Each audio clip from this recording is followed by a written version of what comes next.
Son of a bitch. In newsy news, The unfortunate thing with what's my man's name? Zack Stacy. Zack Stacy. I don't know if it's it's unfortunate. I guess that's newsy just fucking news. It's unfortunate. disgusting. That's more than unfortunate. Do we want to touch that? Of course we can. Yeah. Come on. Why not? To see him throw that. Well, they girl, don't know what you're touching. You can't just touch on something and we don't know. See him throw the So girl. a video came out of Zack Video came Stacy out. throwing There his we go. girlfriend or wife or whatever Punching into on a her. TV. Domestic violence. Throwing her across the room. Not just domestic. No, brutal domestic violence. Yeah. And I don't think that's unfortunate. I think it's disgusting. Really, really, really, really horrific domestic violence. And she came out. This is the mother of his child. Came out with these videos, making statements saying, "Please arrest this man, apprehend this man. He's a monster." And in the video we saw, did none to deter you from thinking that he was a monster. That was tough to watch. Yeah, tough to get through. He wasn't just hitting and swinging on her. They were fast, strong haymakers, punches, like he was fighting another NFL player. Right. He threw her on the TV. The TV fell on top of her. He was thrown all over the apartment. If that wasn't the worst, the their child baby was present. sitting Right there crying. And then he got the nerve to say, "Daddy, love you," and walk out the door. Like, And that's the sickening part. I almost threw it, like, no bullshit. I got sick to my stomach when I saw that video. I watch all the wildest, craziest links people be putting online. They do nothing to me. I watched that shit and felt sick. I was like, yo, dog, I wish I didn't even see this shit. It was different. Like, bro, that shit looked like a WWE hardcore match. And no, it looked like a movie. Like, it looked like TV. You know what I'm saying? But these are stunt people with action figures. Like when the explosion blows you across the room. Mm-hmm. You feel me? Yeah. He grabbed that girl and threw her across the room into that television like she weighed 7 pounds. Yeah. Like it was and easy then for him. picked her up off the ground and damn near choke slammed her through the little bouncy. The more Like, alarming You ain't part. see that part because it cut. I ain't I see saw that. it. No, I saw it. There was more to the I ain't see video. I saw it. That's the like. I'm just like dogs. What was even more alarming is that you can tell she had experienced this for quite some time. By her reaction. She did. Yep. She was She calm. tried to stay as calm She tried as to possible. diffuse the situation. She was super calm. Yep. Like this was the norm. She didn't react. She didn't anger I him. want to set him off. Didn't try to provoke him, Didn't even try to defend herself. Nope. which is even more scary. Completely gave up. Because it looked like, well, that's one way to look at it, that she completely gave up. The scarier way to look at it as she threw her life on the line to protect that child. Yeah, well, you saw he walked over there like he tried to grab. I don't know if it was he grabbed the blanket that the baby was laid on and then let it go. I got a lunatic in this house, and just I'd wanted much to leave. rather him Hit me than hit the kid. hit me than walk over to that baby. I've heard stories like heard them that too. from domestic abuse survivors, but to really see it in action is like, oh my God, and man, get this guy. That was the other sickening Get him part. the fuck out of I here. saw so many women, Triggered. not even just triggered, but were like, yeah, I've been through that. No, it was a This girl. is exact. I've been through that. Yeah. Like y'all That- think domestic the play abuse is just, oh, he slapped me, he No. pushed me. No, I dealt with And that's this. domestic abuse too. No, no, Right. yes. I'm not trying to like But it gets deep. judge. Yeah, Yeah. No, But it was a they were girl. like, this It is gets what I severe, dealt with yeah. right here. It got so crazy that I damn near cried. and it's so commonplace. It's another girl named Chris from New York that resembled the girl. And she had posted something like 6-8 months ago with her face swollen up because her boyfriend beat her up. Everybody was hitting her thinking it was her. And she was like, no, stop hitting me. No, it's not me. It's not me. I had the same situation, but it's not me. And so today or yesterday, she posted some shit showing her video of her dude beating her ass. And dog, he ain't throw her around the same way, but he was punching her like a man, dog. And her face was swollen. So when you see all of these women like, yeah, I got it worse than that. Like, oh yeah, that was normal for me. That shit is sickening, B. Word. Like Thank God that's that she had those commonplace. cameras set up Yes, in there. yeah, because now she would have had to beat those charges Well, she might have had the cameras set up because For of this that. monster. because it's the norm. Yeah, Because yeah. it's the norm. From what I read was he was set off because she attempted to file a restraining order against him. I don't care why he was. But I'm just saying, this is her protecting herself. He said something different. He said she stole $500,000 and I don't care if she did. I don't care if she did. I don't care what she did. I don't care There's what she nothing did. that he can say that justifies that. that Nothing. does No, anything to change the optics for me. Now, I'm trying to like defend it. I hate to be the guy.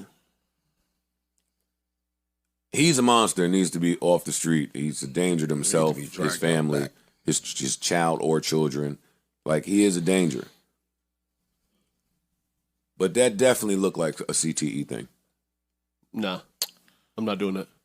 I'm not gonna bail him out with that neither. rolling. I'm gonna say this. And that right there is the problem with America. Why? No, he's Why the CTE don't ever be a dude beating up a dude? It does. It does. That's ignorant to say. It does. Why? I don't know. I've never seen it. Because we just might have never seen it. I'm not saying yay or we nay. do know What I'm gonna say is seen this. some of these things, and that these new cases are coming out, or new studies about this, and there's no way to really check until after you die. I'm not trying to shoot him no bail. I'm just saying what my blind brain said, my blind eye said looking at that. When he said that, told that baby, I love you after that performance, I was gonna say he's said mentally to me, off. something is off in his head. I Now, would if you say that. abuse a woman, that's probably true, period. By default, that you probably have something off in you mentally, maybe. I'm not going to argue it. But CTE, nobody cares that this guy maybe I mean, maybe, but the degree has something off in his brain from banging his head against other men for his entire life. it's possible. That don't change nothing for me. Yeah. I'm just adding some. I'm not trying to change nothing. No. I get what you're saying. I'm just Let's still vilify him and hold him accountable. This is just a new fact, maybe. Could be. It may be, yeah. It's not Could to, be, but it's not to unfortunately, sway. we can't- It's not to sway thought.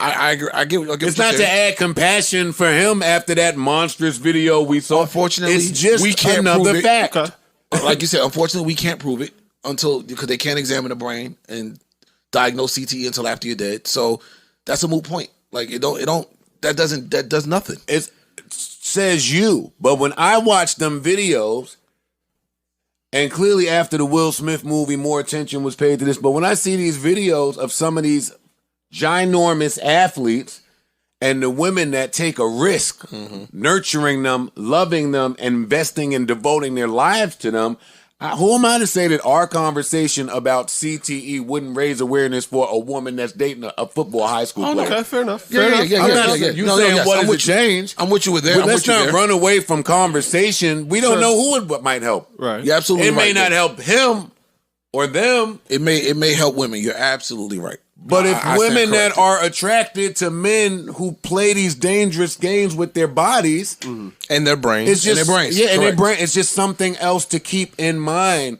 You're right. Versus, hey, I want to go to the game. Hey, they might win the Super Bowl. Like, it's just something else to think about. Right. No, That's with it. you. I'm out because I don't want people to think that I'm trying to defend this nigga. I'm not. Right. And I'm sure that I'm there's, not- for every case of someone that, a violent man in this situation, there's probably several thousand NFL running backs who are great guys that take care of their women and don't do that shit. So I don't know if it's a CTE thing or he's just a violent person or both or Fair. whatever. I didn't see. Well, in America, the he's same action mentally- is going to take place either way.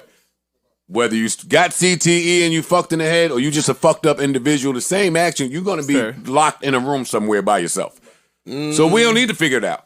Because if we you don't white. really do much rehabilitation. Not if you white.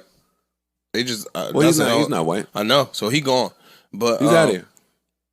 And rightfully so. no, dog. But you Yeah, can and he should see be out Yeah, here. a level. 100% should. You know what's funny? I heard people shitting on him. Like, Zack Stacy, who the fuck is he? You never heard of him? I remember that name. remember though. that. Yeah, I remember. I remember that one of my draft. fantasy teams. I remember him. He had a high little college career. He wasn't bad. He wasn't really shit in the league, but He was I decent. remember He was in alright. fantasy leagues. He was all right. So He wasn't no bum. What I'm saying is you can see and hear some level of mental something in him. And Shorty's been going through this for a long time. Cause she maintained her level of composure and just docile. Like, I just want him to leave. You know what I mean? Like, my goal Didn't even raise is- her voice. Nah, Like, nothing. nothing to say. Nothing. She's No, seen him. I'm not saying that. Yeah. Like, She's seen it before. She been there before. That's very unfortunate. Yeah, that was a rerun for her. She been there before. At I'm least glad she was strong enough to leak whatever video Yes. footage or whatever information she had. I'm glad she didn't doubt herself in that moment. I'm glad she had the courage to make her story known so that he could get arrested.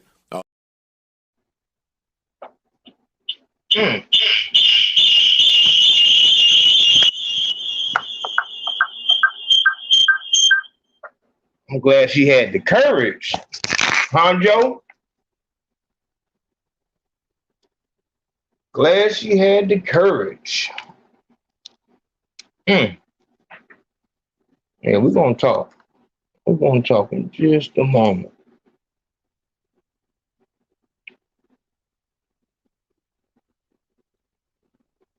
Let me preface it like this. So here it is. Obviously, we were supposed to do the story about Yellow Beezy, but a team member brought this to my attention after me and Katrina did the live on this situation. And I felt like it's time we have this conversation. It's time we had this conversation. Let's go to work. We might be here a while tonight.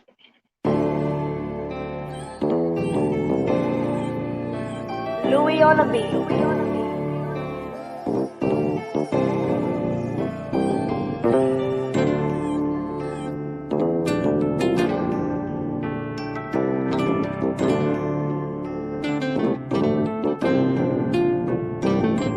You can look me in my eyes and see I am what I am. It ain't like it used to be when I was gramming for gram. You can take me out the pound, but you can't take it out me.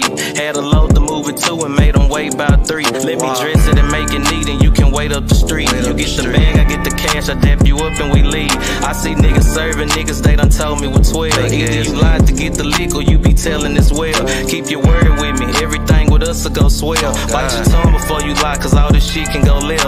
Every time the dough swing, I'm pulling shit out the shelf. You ain't gotta check my shit, I guarantee it's all there. I done always had knowledge, so I been top dollar. She fucked me just wearing a shirt, wrap my hand in her collar. All the snake shit and fake shit I'm trying to avoid. When 12 behind me on the highway, shit be making me know it. I don't fuck around with crack, I don't fuck around with rats. Fuck around to get the max, niggas flashing police rags. Acting like it's off the sack, and them EDD racks. Lying like it's off the pack. I don't care how niggas get it, but why lie about the bag? When I tell it how it is, I seen her make some niggas mad. Really fuck a nigga feelings, I get at a nigga ass. I got 20 in the trunk as I ride past the task. If I can get to where I'm going, and I can say my mission paid. I double back with the same work, I just use a different bag. Buddy robbed a nigga twice, didn't even use a different mag. Niggas thinking we congruent, but we in 2 different class. Only talk about the now, these niggas stuck off in the past.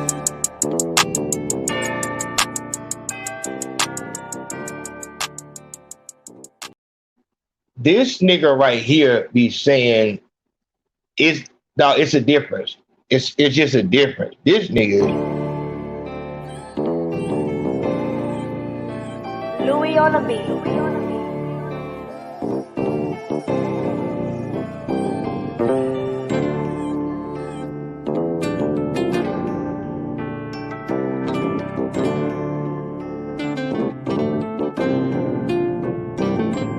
You can look me in my eyes and see I am what I am. It ain't like it used to be when I was gramming for gram. You can take me out the pound, but you can't take it out me.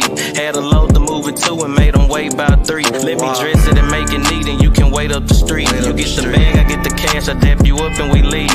I see niggas serving niggas, they done told me with 12. Either you lied to get the lick or you be telling this well. Keep your word with me, everything with us will go swell. Bite your tongue before you lie, cause all this shit can go left. Every time the dough swing, I'm pulling shit out the shelf. You ain't gotta check my shit, I guarantee it's all there. I done always had knowledge, so I been top dollar. She fucked me just wearing a shirt, wrap my hand in her collar. All the snake shit and fake shit I'm trying to avoid. When 12 behind me on the highway, shit be making me know it. I don't fuck around with crack, I don't fuck around with rats. Fuck around to get the max, niggas flashing police rags. Acting like it's off the sack, and them EDD racks. Lying like it's off the pack. I don't care how niggas get it, but why lie about the bag? When I tell it how it is, I seen her make some niggas mad. Really fuck a nigga feelings, I get at a nigga ass. I got 20 in the trunk as I ride past the task. If I can get to where I'm going, and I can say my mission paid. I double back with the same work, I just use different bag. Buddy robbed the nigga twice, didn't even use a different mag. Niggas thinking we congruent, but we in two different class. It's only talk about the now, these niggas stuck off in the past.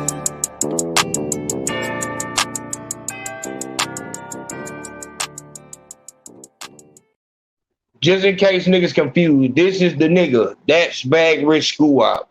That is the next nigga from Arkansas.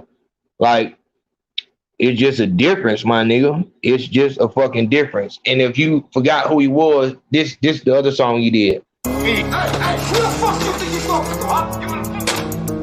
Who the fuck you think I am? You fucking dumb boy?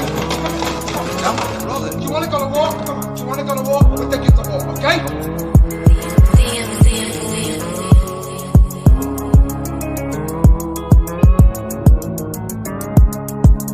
Look, bitch, if you try, you can get some shoes. If they catch you with this load, you gon' make the news. You just sit into your bun and don't break the rules. I'm a rubber band, he does when I break the blues. I just bought a pair of Reebok to tug in. Whole cabinet full of peas, use the tub then. I cut ties with some niggas when I outgrew them. Nigga, I ain't have no OGs, I was out doing them. I'ma buy my bitch a bag cause she cute as hell. Told bruh, keep the scale, I'm a wholesale. Fuck EDD, I got WEED. Them niggas say the gas was too slow, but not for me. I fuck with the snow when the price right. I don't fuck with 12, but did 12 for a zip of white. I ain't tryna sit on none of this. Get this shit tonight. I'm looking for the milk. I'ma pull me some zips tonight. Nah, I ain't done with your order. I'm getting you right. You gon' get your partner fucked up. Quit getting them hype. Niggas be weak about hoes. Kryptonite. Cuz got the chopper. I'ma slide with my kryptonite. Nah, I ain't done with your order. I'm getting you right. You gon' get your nigga fucked up. Stop getting them hype. Niggas be weak about hoes. Kryptonite. Cuz got the chopper. I'ma slide with my kryptonite. Don't compare me to these motherfucking peons. Take your pick, I got Keyshawn's and Dion's. Ryan low key with them bags in a Nissan. I got these niggas scared to hit the pound when they need son. Why these niggas steady making threats and don't bleed nothing? Every time I threw that boy a bag, he couldn't keep nothing. Bag rich bitch, I'ma do this shit my way. Big dog shit, fell in love with the highway.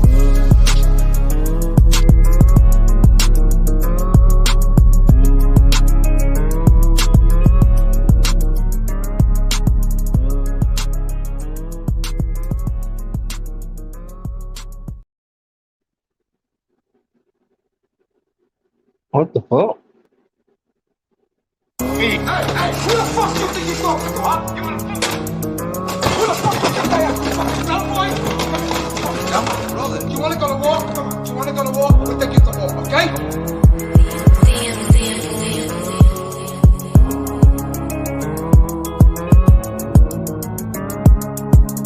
Look, bitch, if you try, you can get some shoes. If they catch you with this load, you gon' make the news. You just sit into your bun and don't break the rules. I'm a rubber band, he does when I break the blues. I just bought a pair of Reebok to tug in. Whole cabinet full of peas, use the tub then. I cut ties with some niggas when I outgrew them. Nigga, I ain't have no OGs, I was out doing them. I'ma buy my bitch a bag cause she cute as hell. Told bruh, keep the scale, I'm a wholesale. Fuck EDD, I got WEED. Them niggas say the gas was too slow, but not for me. I fuck with the snow when the price right. I don't fuck with 12, but did 12 for a zip of white. I ain't tryna sit on none of this. Get this shit tonight. I'm looking for the milk. I'ma pull me some zips tonight. Nah, I ain't done with your order. I'm getting you right. You gon' get your partner fucked up. Quit getting them hype. Niggas be weak about hoes. Kryptonite. Cuz got the chopper. I'ma slide with my kryptonite. Nah, I ain't done with your order. I'm getting you right. You gon' get your nigga fucked up. Stop getting them hype. Niggas be weak about hoes. Kryptonite. Cuz got the chopper. I'ma slide with my kryptonite. Don't compare me to these motherfucking peons. Take your pick, I got Keyshawn's and Dion's. Ryan low key with them bags in a Nissan. I got these niggas scared to hit the pound when they need son. Why these niggas steady making threats and don't bleed nothing? Every time I threw that boy a bag, he couldn't keep nothing. Bag rich bitch, I'ma do this shit my way. Big dog shit, fell in love with the highway.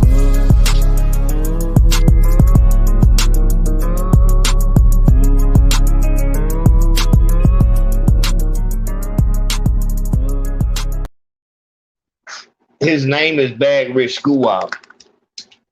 That's Bag Rich School Op, Arkansas. Arkansas. Nigga making me, like I said, it's just when we have, I came up on, I'll let it be known, I come up off of, you know, Dipset. I remember when I went into I remember the smell of the CD store when I went in there to get Stillmatic when it first came out.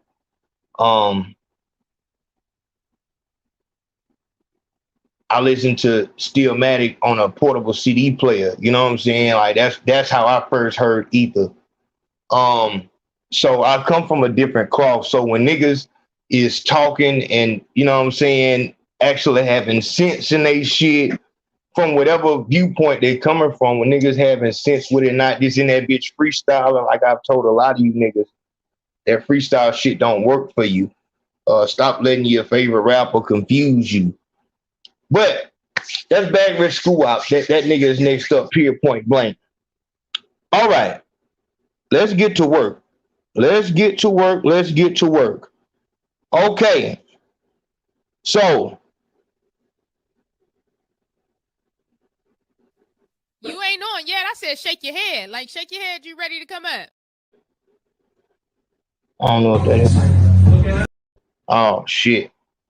Okay, so if you don't know what's going on, me and Katrina did a video on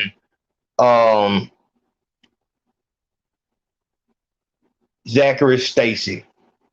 There's no question about it. Zachary is burnt. He been burnt. It was over with. Shout out to that nigga Michael Jackson, too. I almost forgot about that shit. Shout out to that nigga Michael Jackson. Nigga, yeah, we doing that tonight, my nigga. Real talk. Yeah, it ain't nothing changed, my nigga. Ain't nothing changed. We just getting everything in line. We getting everything in line. Shout out to my nigga Keith Ford. I see you, my nigga. We're gonna talk tonight. All right. Let's go and get to work. Okay. Me and Katrina did a video on also I can't do nothing until I say this. Shout out to Keish. Keish just had her birthday on Saturday. Salute to her. Doing a thing. You know,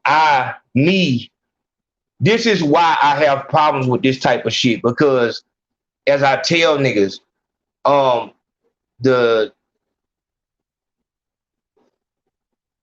probably got three niggas, you know what I'm saying, on the team in high level. But for the majority, my high level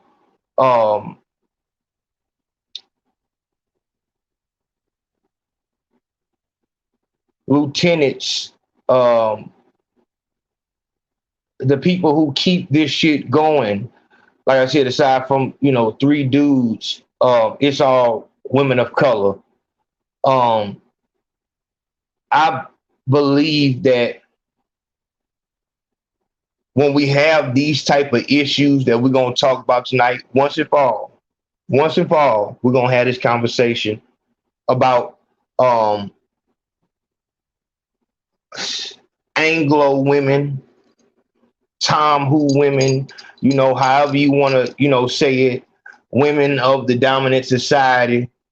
When it comes to them, I was raised, and it's not because I was raised in the South, every real nigga across the, you know what I'm saying, the globe was taught some form of don't bring nothing, you know, don't bring no Anglo through this door. That's not what we do. And we were taught that from young. This is why I don't give a fuck about Donald Trump or any motherfucking, like I said, niggas ain't been through shit. If you ever been anywhere, then you know everybody is for their race. Ain't no issue with that. We can come together, barter system. We don't have to love and kiss and all that shit like that. I'm handling business here. I don't give a fuck. And you don't give a fuck. If the boss of your job, which he probably is, the person who owns the job that you are at, he's probably racist as a motherfucker. He's racist as a motherfucker. He does not like black people. You ain't quit your motherfucking job. You've seen racism at your job directly, and you have not moved from that job. So when we talking about politics and shit like that, my nigga, who has the best plan? Give a fuck about no motherfucking feelings and shit like that. Give a fuck how a motherfucker feel. Joe Biden and Kamala Harris made you feel real good. Made you feel real good. You ain't black if you don't vote for me. He pulled the oldest trick of ever. Get a black woman and use that as a shield. We've seen that before. Every motherfucking slave owner. This how Mardi Gras and all this shit started. Was the slave owners were so infatuated with the beauty. Even as a slave, them Anglo women could not keep their husbands out of those slave quarters. These motherfuckers came together and said, fuck this shit, nigga. We just finna go down here to the damn barn house. You bring your best goddamn bed winch. I'm gonna bring my best one. And we gonna come in this bitch and party like we actually go together. And everybody wore a mask and shit like that. This is why, you know, with that weave shit, I'm heavy on it, because that shit was yet another attempt from the Anglo women. They saw that physically they could not take away the beauty. They would cut the prettiest black slave's face. All of these things. Order the husband to hang them. Make up all type of lies, which is what we talking about tonight. They told the black women they had to cover their hair up. It's their hair. Their hair is what's making our husbands leave us. That's now you see the Erykah Badu head wrap. They made that shit sexy as fuck. That didn't work. They tried to cut their hair off. That didn't work. Until finally they said, I know how we gonna do this. We gonna get up under them, try to relate with them, and then we're gonna teach them that their hair is not attractive. When it's so fucking attractive that they couldn't keep they fucking husbands out of the goddamn slave quarters. This is my issue with weave. The black woman is beautiful, and you've seen it. You've seen it. She can have a low haircut with a fucking part in it. Fine as fuck. So as I'm saying that, shout out to Keish. Shout out to Keish. Her birthday was Saturday. Salute to her. This is what we have to do. We have to let it be known. This is why every Saturday at 5:30 we go live on Conversation with Me podcast YouTube channel, which some of y'all just can't hear and can't follow directions, because every fucking Saturday y'all come in there. No sound, no sound. It's not supposed to be sound. I'm only going live so that you can come to her channel, because when you have a black woman, an attractive black woman, that's not talking about twerking, fingernails, drama, and shit like that, they want to fucking press that shit down as far as possible. That's so fucking dangerous. It's so dangerous because it breaks the whole stereotype. The reason why ICE and these niggas up here, and ICE, as I said before, you do have, I would love for you to call in, Big Home. I would love for you to call in. They want you to believe that every attractive black female is exactly what the stereotype says. And that's not true. It's not true.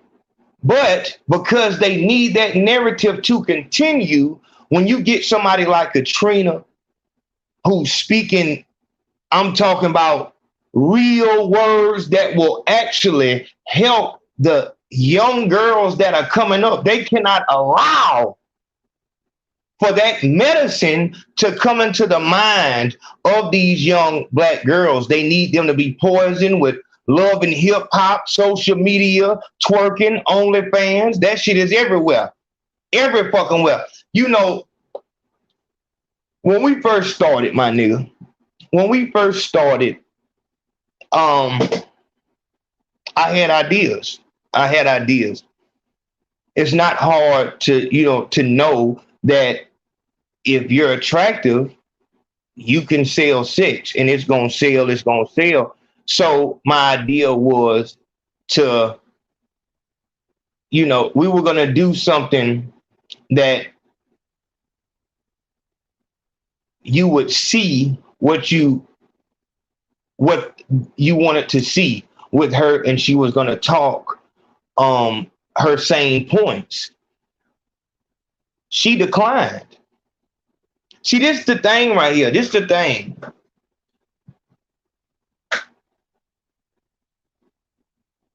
Ladies, when a nigga meets you, he doesn't know who the fuck you are.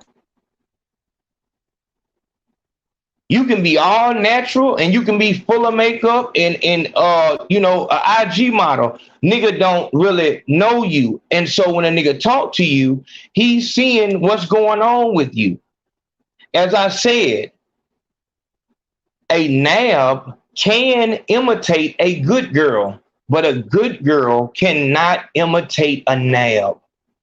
There is something about respecting themselves, having integrity that they can't let go. They can't let it go. So you go into it, and through time you learn, oh no, that is what a queen looks like. That's what a fucking queen looks like. You don't just get it off the birthright. You don't get that. Or you might do, but you can disgrace that, and you threw away your crown for 10 niggas watching you twerk. You threw that away. So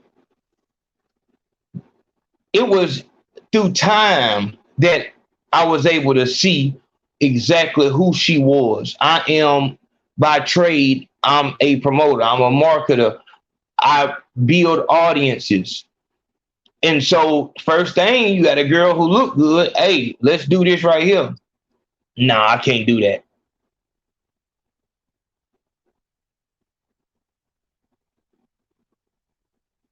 This is why.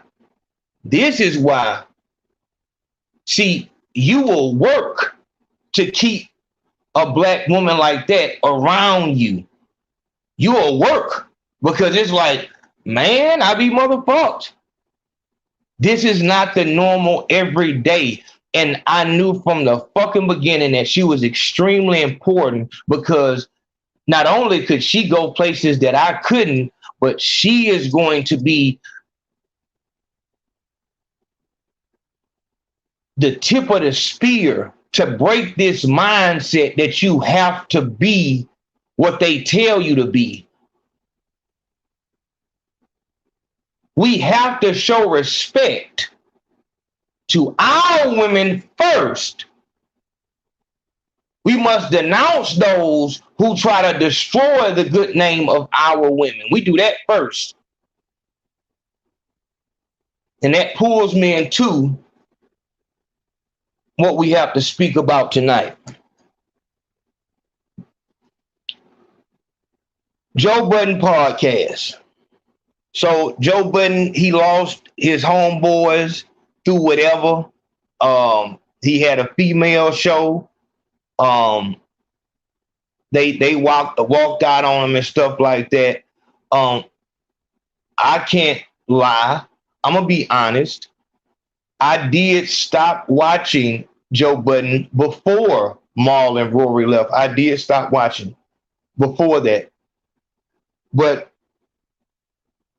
when he tried to bring other people on, I know that shit it did. Like, you know what I'm saying? The main characters couldn't even keep my attention no more. So I know that, you know what I'm saying? But there's supposed to be a dude on there named Ice. Do I got the fucking picture?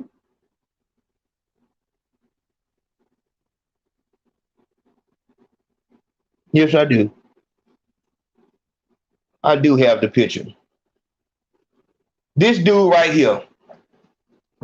This dude right here.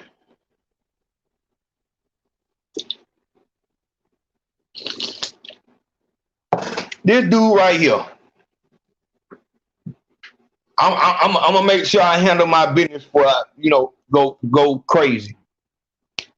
This dude right here, from my understanding, his position on the show is the in studio gang intelligence. He's the street nigga. He's the one who brings the edge. This is the dude that Maul and Rory said that Joe Budden got punked out by, or they don't like each other, or whatever. I never knew what the fuck he looked like until tonight. Katrina sent me the picture and everything.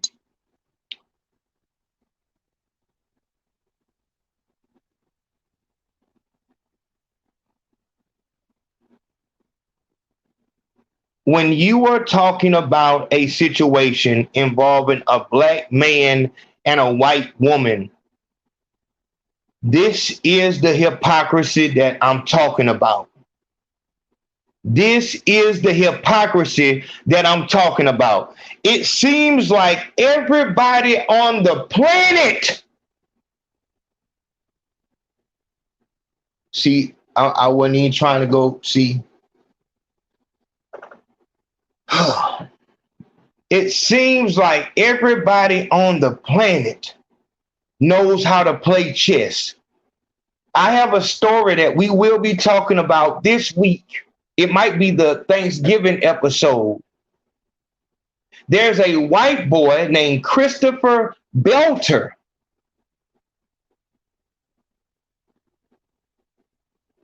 That was just given no jail time after raping four white girls.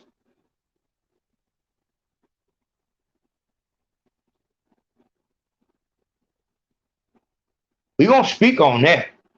Because, see, in order for it to be, the Men Too movement, what we first must establish is that we're not here to protect no sexual fucking deviants. We're here to protect the innocent. If you feel like I might be dragging my feet on any case, just understand there's a reason for it. There's a reason for it. I've said it in 2018. My biggest fear is that I will free or create a loophole that now those people can use. We will not be in the same place as those people. Don't get me mixed up with the, Black Power and all that. That's not the conscious movement. No. We just gonna talk real life. We're gonna talk real life. I didn't give a fuck about the Kyle Rittenhouse case, for one, because the people that go out to these motherfucking riots and these fucking parades, these aren't people who actually want change. These are people who are looking for photo ops. Nobody knows how the fucking police car got set on fire, but it's always one, and you stand on top of that bitch, do your fucking whatever, and then get down. Then another person come up, do they motherfucking Black Power, they get down. Next person come up, they do they fucking Wakanda Forever shit, you get down. And these are the pictures that you see on Instagram. I feel like I feel like everybody out that motherfucker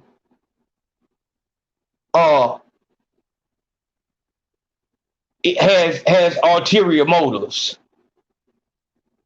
To have something that is that easily infiltrated. One of the dudes that got shot was a actual convicted multiple time fucking pedophile. Let out of jail. Miles and miles away. Somehow he got right there. I'm not with symbolic victories. If we actually want to have some change and we want something to be different, then what we need to do is do something different. We've been doing these goddamn marches since motherfucking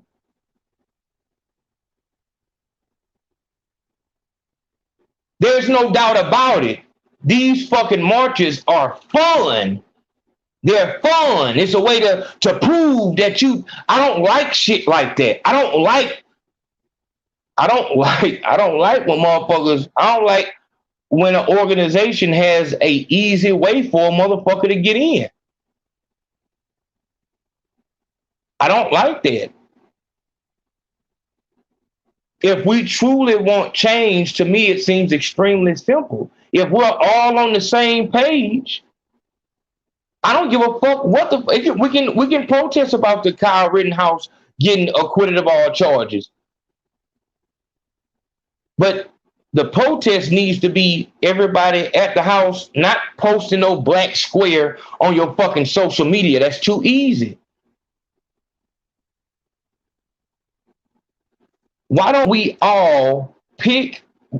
We put a list down on social media. There's a list: Walmart, McDonald's, Burger King, and we list people. Next time we have an issue, Walmart. No black person will step foot into a Walmart and shop. At that very moment, that easily, we just entered real politics. As I said on Grump's show, the reason why the racists go back to the, Southern heritage, Confederate flag and shit like that is because that was the time when they weren't contaminated by greed. They were actually fighting for a lifestyle, if you let them tell it. It definitely had to do with money, but it was a lifestyle they wanted to protect.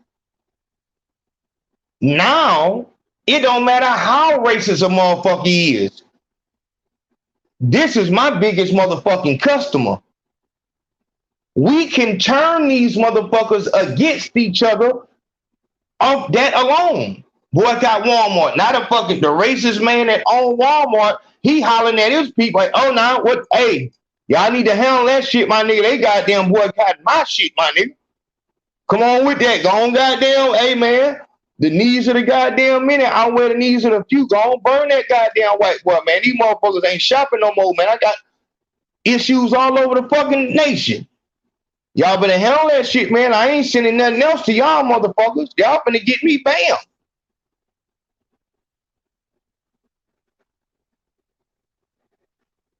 Racism don't work in a capitalistic place. If capitalism is the name of the game, then we win. This is why Tulsa had to be burned and bombed. Black Wall Street had to be bombed. And we need them folks to come on over here. That's when the greed bug was first getting on their ass. It's a lot of money in black people, a lot of money in black pain. We are the biggest consumer. This is why, if we really want to change, very simple. Black women, we not doing weave no more. We not doing no weave. Them motherfucking Laos and Mays or whoever the fuck them people is, them folks will start, hey man, y'all can't do nothing about this shit, man. Why y'all on that racist shit, man? Help them folks so they can come back over here and shop. Motherfuckers will be arguing amongst themselves like, my nigga, I feel you on that racism shit. I don't like niggas either. But my nigga, Hey man, y'all need to do something about that shit without picking up a gun, a rock, or nothing. My nigga, we are going to start randomly really hurting shit simply by not shopping. But that would mean that somebody like me that, you know, before this whole bullshit with the quarantine shit, I'd be in Walmart 3 o'clock in the morning. That's the only thing that's open. But if we're moving to get something done, everybody needs to step. We've tried the motherfucking march and riot. We've been motherfucking infiltrated every time.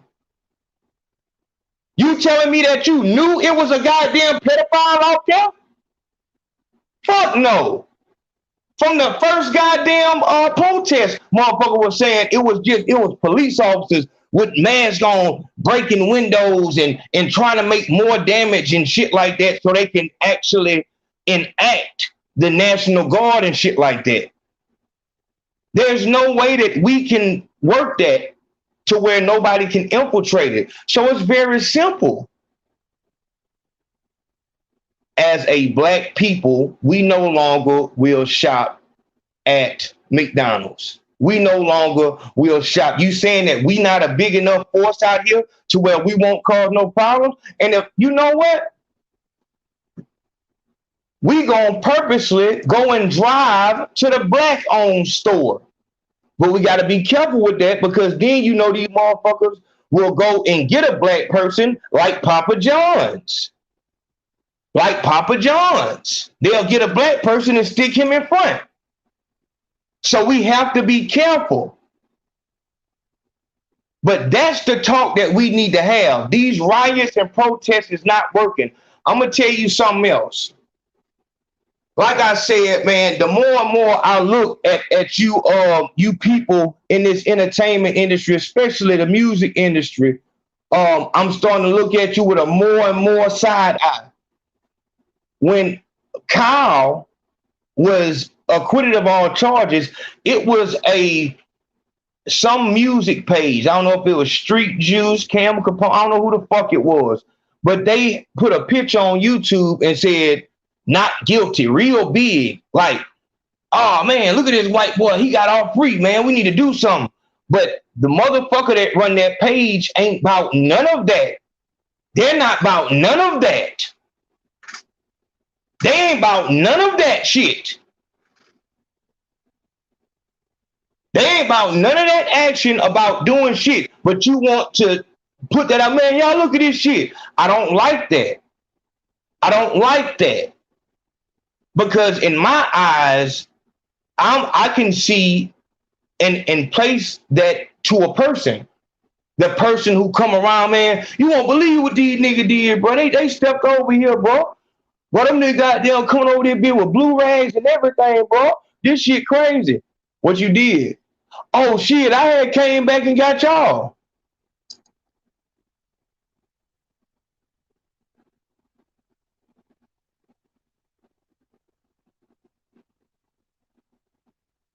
We have to be able, we can't be that disconnected from situations to where we can't put a motherfucking face on somebody. As I've said long before, every person that is in this music industry that we call rap, we need to see their face.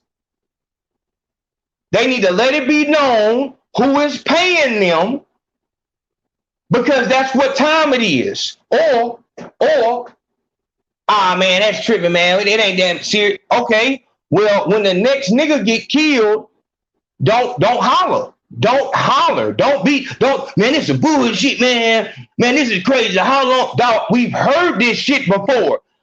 Dog, I had to tell Max, dog. I had to tell Max the other night. He sent me an update on the Dolph case, and I saw the rapper that they're saying,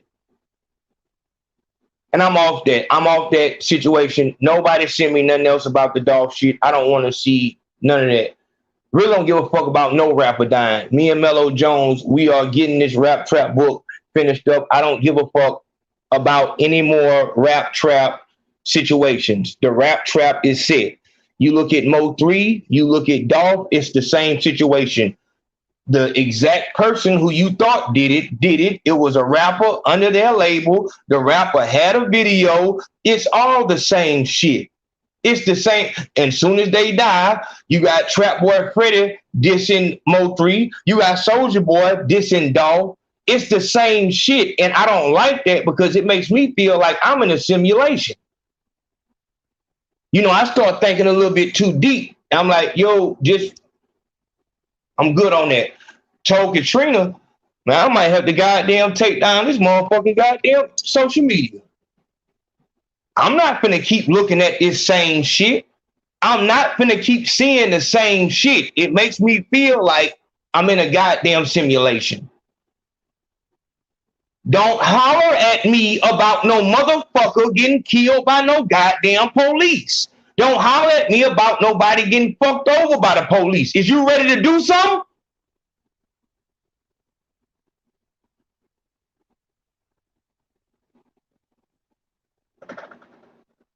That's the new word. Is you ready to do something? Man, I didn't already went. Man, I went to the Trayvon Martin trial. I went to the George Floyd riot. Man, we was at, my nigga, look here. You don't get no points from me. You going out that bitch trying to hope that they bust the windows out of stores so you can go in there and get something. You niggas don't give a fuck about no nigga.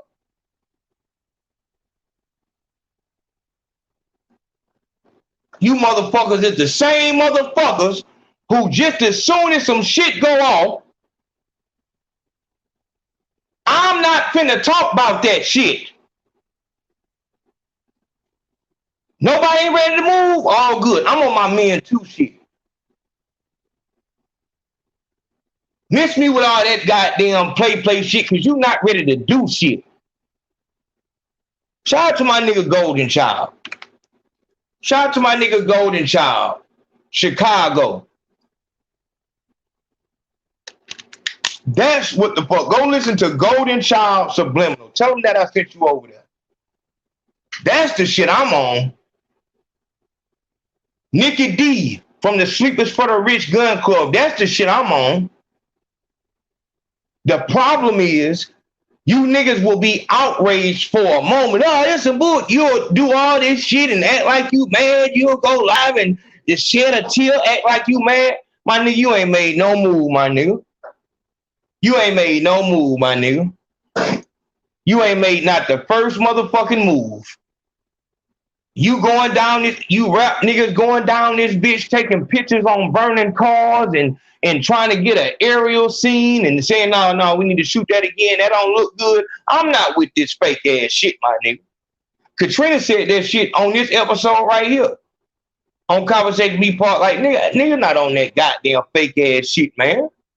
And that's why it's hard for real people to come up in this shit. And this is what we talking about today with the Joe Budden podcast.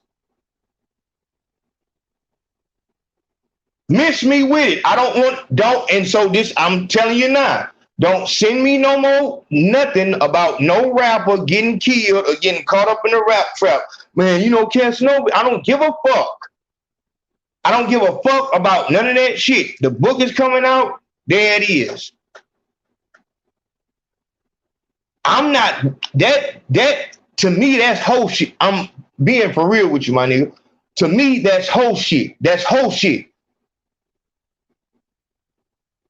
This nigga, we locked up, and this nigga continue, you in the cell with this nigga continue to fart and snore when he sleep. And you come down here every morning, man, this nigga keep on farting, dog. Man, I want to goddamn go on that nigga shit. Yeah, that shit crazy, my nigga. Next day, man, this nigga keep on with that goddamn farting shit, bro. That shit crazy. For a whole month, 2 months, he keep coming down here. Oh, my nigga. And Frog, shout out to that nigga Frog from Foley. Frog did that shit. Nigga kept going down to the cell, talking about he don't, you know what I'm saying? He don't like me and shit like that. Frog told that nigga, my nigga, what the fuck is you waiting on? Obviously, you must be scared of that nigga. Oh, no, oh, shit. Yeah, goddamn. I'm not with that, my nigga. I'm not with continuing to talk about no shit. I'm not with that shit. Oh, man, here go another nigga get shot. And the fuck? Like, my nigga, do you give a fuck? No. You turn the camera on. You say your piece.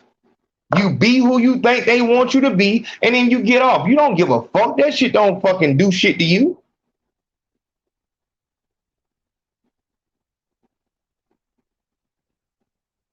Start asking these niggas,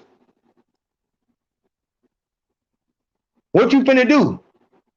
If you finna step out that, I'm going down your page. You got a whole bunch of shit on this bitch about injustice and all that shit, my nigga. If you finna step,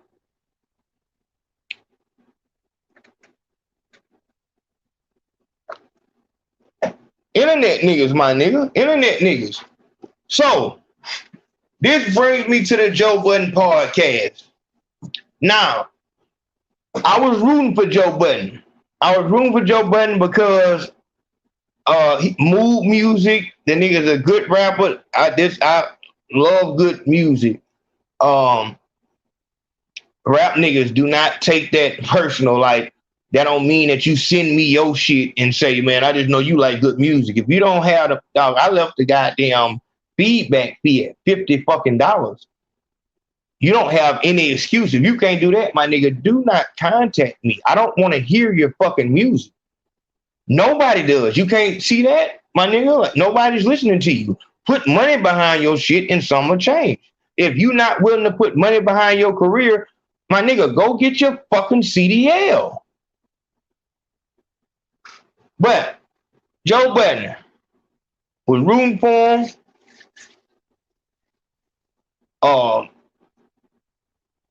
Whether he is or he isn't, he spoke and let out a lot of good information about creators and getting paid and shit like that.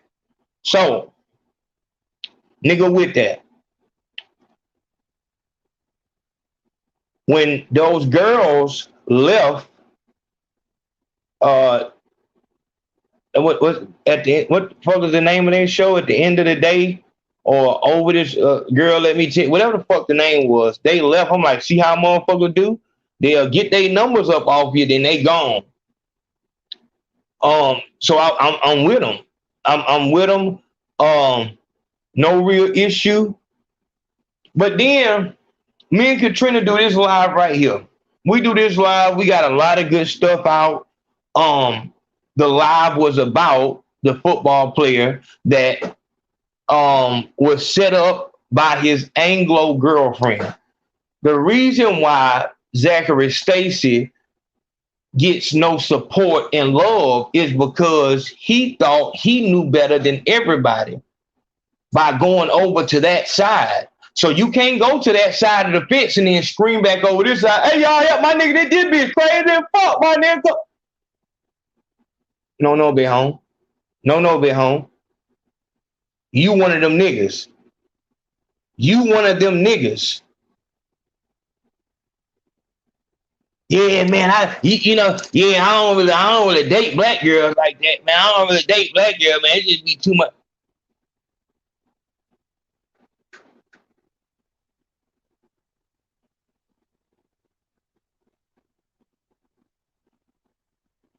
To me, it's no question.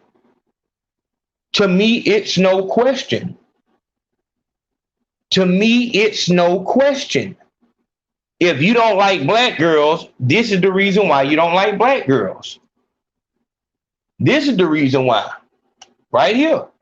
I bet you don't like black girls. I bet you don't like black girls. And Ice,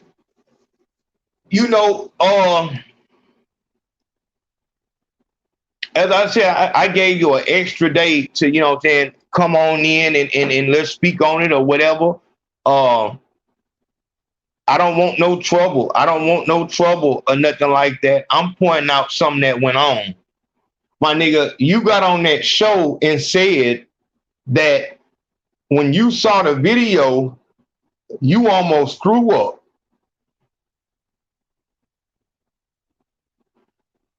When Katrina told me that,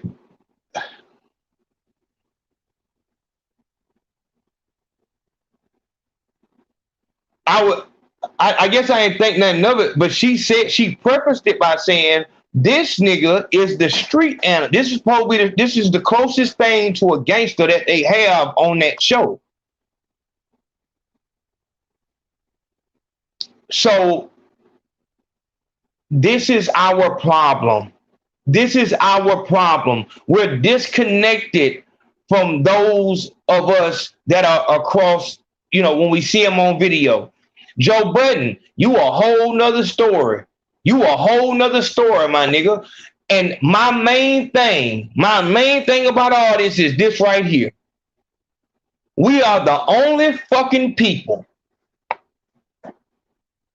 You got a big platform like that, why not motherfucking say, yeah, we ain't talking about that. Yeah, man, did y'all hear that new Drake album? Yeah, man, y'all heard that new? We ain't talking about that because there's no way for us to speak about him in a good light. So on to the next one. But anytime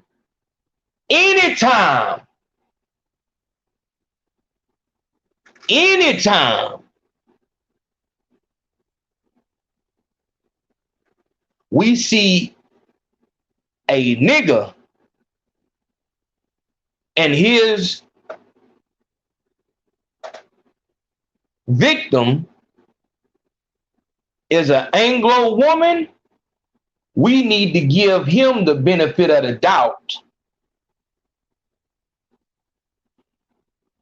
The man gone. It's over with. He allowed her to trick him. But so justice is already served. That man that's over with for him. It's over with for him. Ain't no telling what they might make him do. They might make him get on fucking TV and you know what I'm saying, start talking about, you know, hey man, get on here and give these motherfucking talking points. This is how they take the soul out the nigga. Everybody in the whole world knows that it's a war going on except us. Everybody know a war going on except us. I'm just now hearing about this Christopher Belton situation today. 4 goddamn sexual assault victims, no jail time. I'm going that, like I said, that's gonna be a whole nother live stream. Whoo! That's gonna be a whole nother live stream. But once again, it's because I do work. And this goes within what I'm saying. It goes within what I'm saying about us protecting our successful men. Can't protect you niggas in the street. Really can't protect you niggas with the bitches either. But I'm going to try to make it to where it ain't just her word that's going to get you banned. But you have to be able to hear what I'm saying and understand who I am. Do your research on my name. Either way you want to do it. You can do Ayo. In any way you want to do it, go run down my name and understand what's going on, where I come from. So you got these news pundits. You got these news pundits. As I'm thinking about it, my nigga, I'm thinking, like I said, I don't trust none of these people. I don't trust none of them. I've never trusted no, understand where I come from. I've never trusted no Anglo girl who tries to do her best what she thinks is a black girl imitation, but all she's imitating is a hood rat, a nab. You're not imitating no fucking black woman. You're going to the lowest pop, the easiest thing to do. I'm just gonna be. There's nothing hard about being a slut. Nothing hard about. Told Katrina, dog. Whenever we go out to the club, whatever black girl has a white girl with them, we know that them is the slut buckets. So when they come in the club and they got a white homegirl, we already know. Oh yeah, it's straight action. So if none of this shit pan out tonight, that's gonna work. That's gonna work.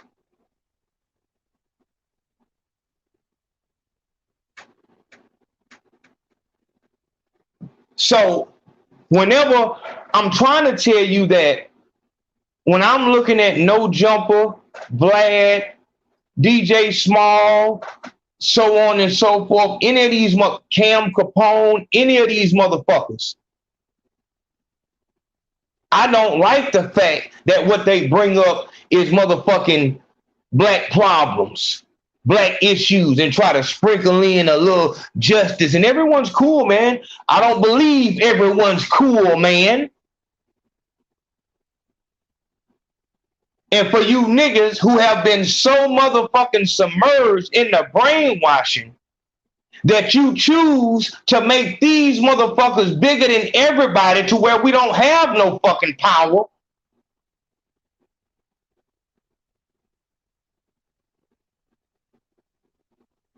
This is the problem. You niggas is the problem. You sit down with the white boy and you just make like this automatically think you made it. There's a nigga named DJ Jerry. He's from like Milwaukee or some shit like that out there. He's like he remind you of academics. But I've watched him. He has like a lot of channels.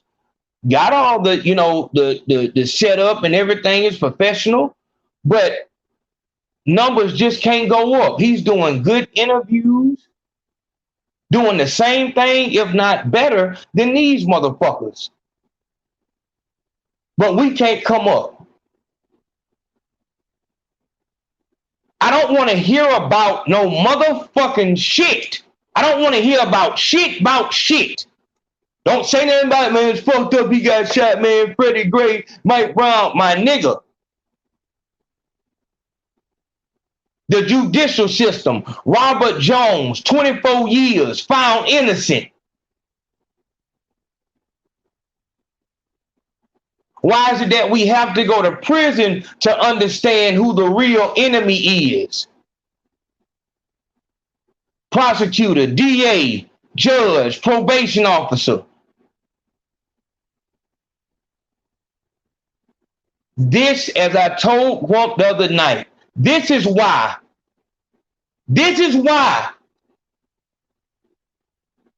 I know that I'm scarred. I understand I'm scarred. I'm a man. And for years, I was a slave. Had to run and hide and dodge and, yes, sir, don't look him in the eyes. Look down at the ground. Hopefully he don't take you to jail. Hopefully he don't search the car. I ain't got no license. I got a warrant. So, yes, sir. Yes, I sure was. Yes, sir. Yes, sir. Yes, sir. Locked up. Looking at these lame ass motherfuckers.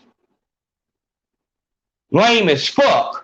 But now you come in this system and you got power. You watch these motherfuckers walk around. You tell me the swag of a CO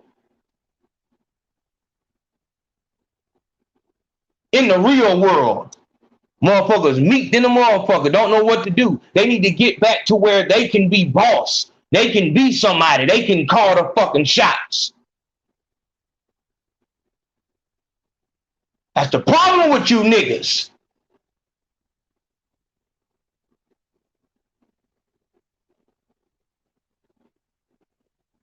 Act like you don't know who the fuck the enemy is, and then when the enemy gets you, you want us to come over there and help you. But you was all with that mother, oh no, everything good. Everything good. My nigga, every 2 weeks, If a nigga ain't getting killed by the police, he getting railroaded in the justice system.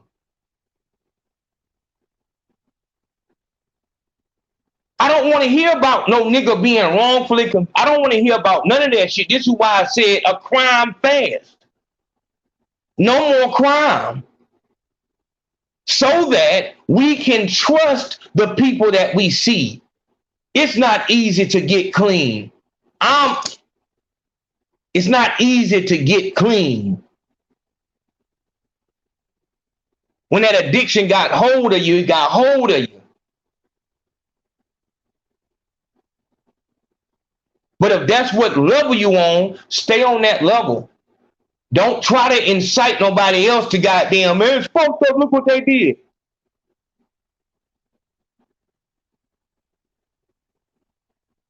You serious?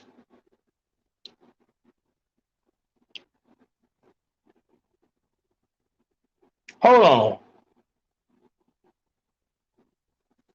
Jim Crow, Willie Lynch, slavery, Confederate soldiers got fucking monuments. And you confused when the police pull you over that you didn't get no fair shake? Man, they fucked up, man. They goddamn. What I've noticed, the reason why I say crime fast is because what I've noticed is that they know how to hide behind the system. Kyle Rittenhouse did this beautifully. He did it beautifully. He did everything that he could to provoke them to break the law so that then he can legally do what he always wanted, what was on his heart. Go on to Patreon and go look at these stories. Go look at these videos I put up. These people are inherently evil. But they the goddamn assistant manager, general manager, board manager. And we out this bitch just acting like we is so gangster, we is so cutthroat. No, don't know. There is no rapper. There is no fucking rapper that when they die, somebody ain't gonna say, man, he was just so good, man. You know, as soon as he got his money, man, he came back and took care of the whole hood, man. Man, yeah, man, he didn't want nothing, man, but for us to come together.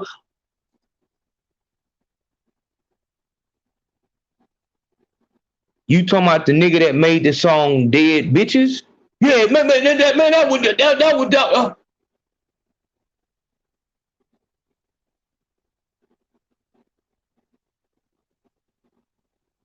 Lil Durk said he's not talking about the dead no more. NLE Chopper tried to go positive. Afro Man.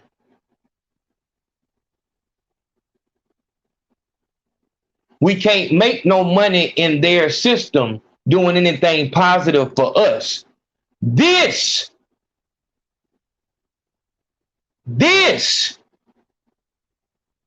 is what a sellout is. I go back to when I first met Katrina. And obviously, you know, I'm 3 S's, but you know what I'm saying? Like, Katrina's fine. You know what I'm saying? Like, the fuck? So immediately, I'm like, man, show these goddamn people how fucking, man, stand up in a video. No, I'm you know what I'm saying? Trying to get to know. No go. No go. And this is how you learn who to respect. If you will change your mindset, if your integrity and your morals are for sale, that is the simplest definition of a sellout.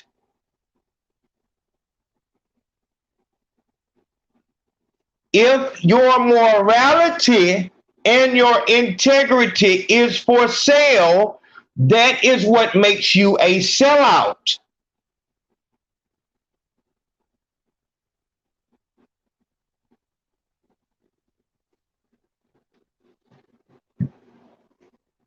on the Joe Budden podcast, there is a video that was clearly set up in advance as the assault was.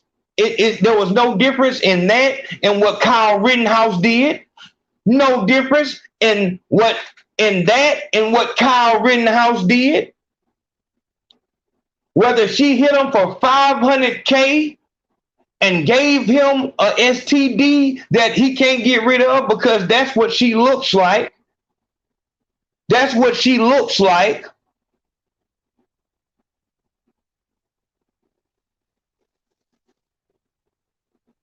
Joe Budden, I would think that you would be one of the main motherfuckers not to be caught up in the motherfucking spectacle. They just did this to you. You just had this shit on your head where they said you were coming out because they played a soundbite. Reputable media platforms were saying that you came out and were playing that soundbite.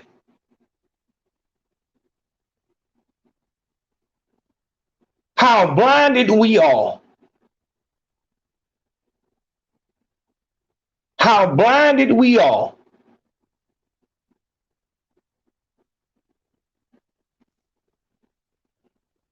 I will not flex as if I don't understand what this industry is.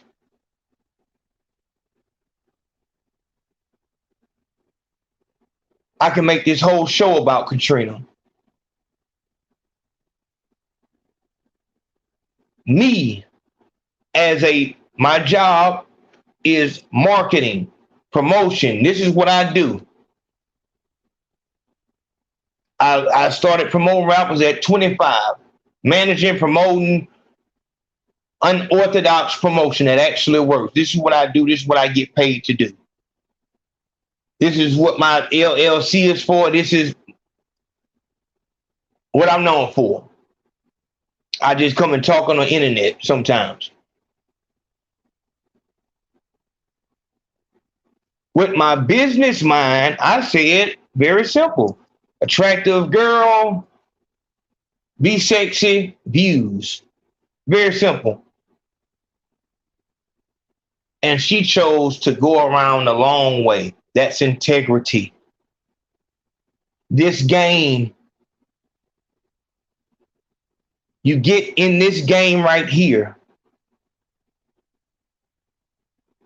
You get in front of that fucking camera and you immediately can see. Let me tell you this, to the FBG Duck family, let me tell you this. The Chicago Legend song did better than the Dead Bitches song. And exposing me. The reason why it looked like it didn't is because one of the demons from this demonic industry, shout out to Mace. I hollered at him the other night. And we was talking, and he told me some good shit about how today I watched a song by a dude named Lil Busy, and it's Busy Bones' son. Him and his son was on the track together. So the same way Boosie, you know what I'm saying? All these people. So same way you'll have a father in this game, and then his son will be an artist also. It's the same way on the other side. The person at RCA, Priority, Asylum, Interscope, he bred his son in this business also. This business is one that if the artist gets out of this game and still has his mind and his money, you have failed.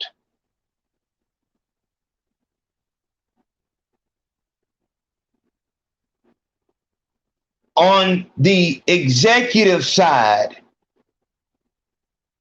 they teach their son if an artist comes out of this game with his mind and his money, you have failed. Ken D, I really want you to do an animation where it shows how, since they want to say drip, artists, say Glock 9. Glock 9, before Cash Money, the $3 million, he was dripping. He was dripping. You know what I'm saying? He was dripping. Then he gets with Cash Money, and the people behind Cash Money is no different than Papa John's. The devil is in the details, in the background. They get hold of them, and you think that they're putting more drip on you, except what they're putting on you is cat litter, super absorbent fucking material. And they start sucking the goddamn life out of you from that fucking moment. And they get that, they take you and they twist that motherfucking goddamn rag until it's not a triplet coming out of that motherfucker. And if you look at artists after they get out the industry, it's like, how in the fuck, nigga, you was this high? You're not no stranger to the story, my nigga. Artist for artist for artist. You can tell me TLC, Aaliyah, go around the damn, you know what's going on. Artists don't have no fucking money. Ring the motherfuckers out. And when it ain't no more fucking drip left,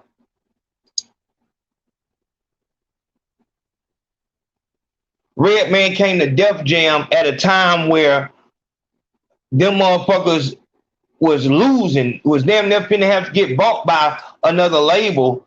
He brought that motherfucker all the way back with his style, and you know what I'm saying? This nigga Redman a couple years tried to go back to the building. They told that nigga, you can't come no further without a guest pass. Treated a nigga like a Mexican. Mexican and built beautiful houses, beautiful establishments and shit like that. Motherfucker, you better not come step foot in this motherfucker. After the work is done, you don't have no business coming down this way. No one can act ignorant of this game anymore. There's too many stories. We have too much evidence. Once you get wrung out like that, and this is why I tell artists, my nigga, we need to make sure that you do not go viral. You going viral is going to destroy everything. You need to rise gradually. I always give the example of Starlito and Don Tripp. Imagine all the artists that they've seen come in and out. Designer, Roscoe Dash, Cash Out, TK and Cash, so on and so fucking forth.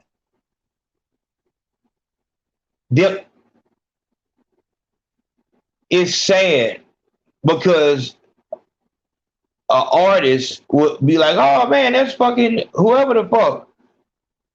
You do a song with Designer right now, nobody's gonna hear your verse. They're just gonna be too busy laughing at fucking Designer. What kind of nigga get a song with Designer, nigga? The problem is, artists, the problem is you didn't speak no truth when you was in the driver's seat. You waited till they kicked you out that motherfucker. Now you on side of the road with a sign like, man, the music industry evil.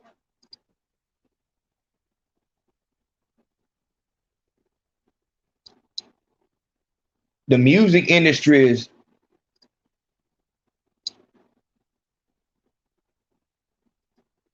they didn't tell you that when you went out this bitch stunning, showing broke niggas how you living.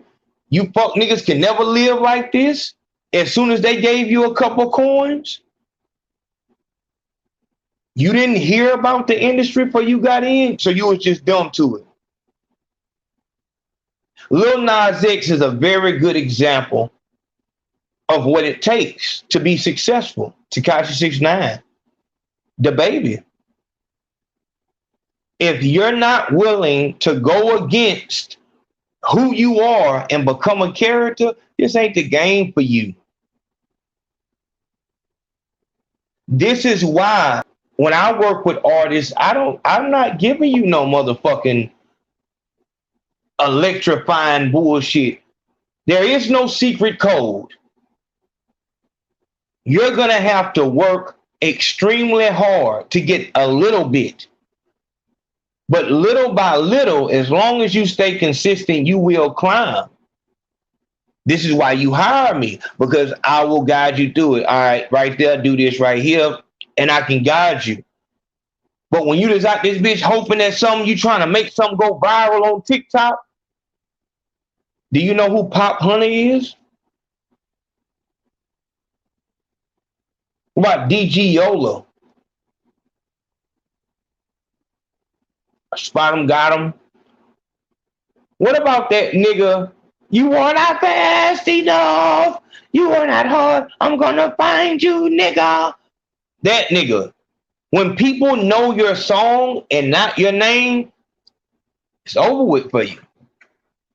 It's over with for you.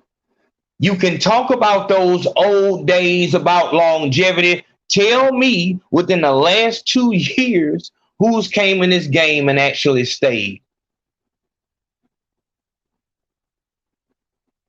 A rap career in 2021 and beyond is literally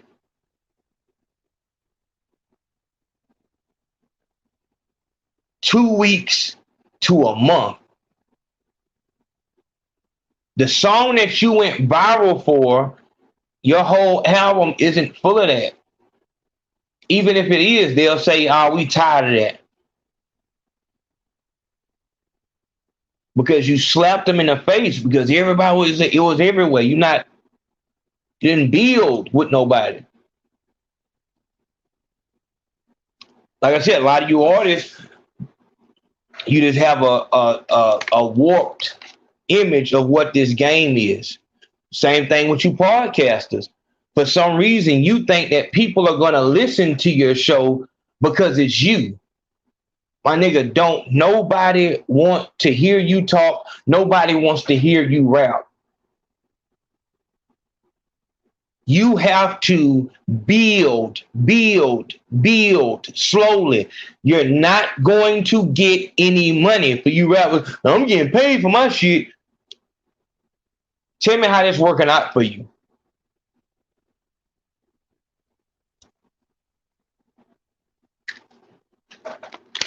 Joe Budden. I say all this to say this. Joe Budden, your statements and your cohort statements, ICE, you in particular, and we're about to listen to it. For you to be somebody who on multiple occasions has been put inside of these domestic violence situations, you know how a bitch will use your fame against you.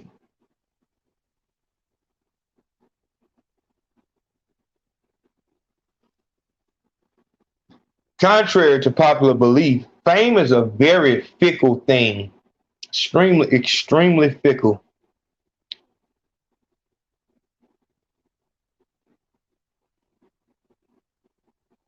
If you fuck a groupie, and if she texts you and say, "Give me $100,000 or I'm telling the world you raped me,"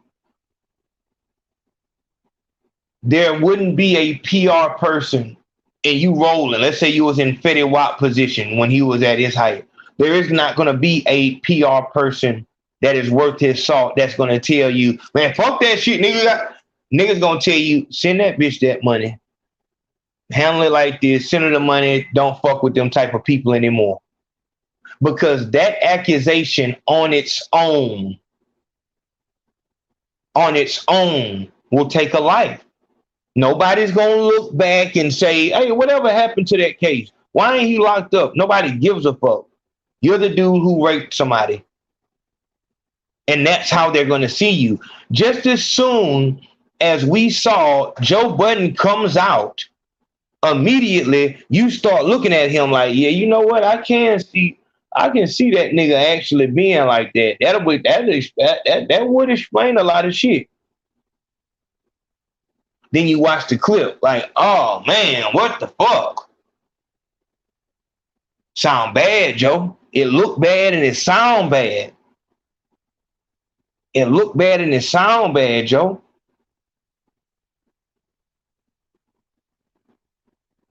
But what is all that they needed to do?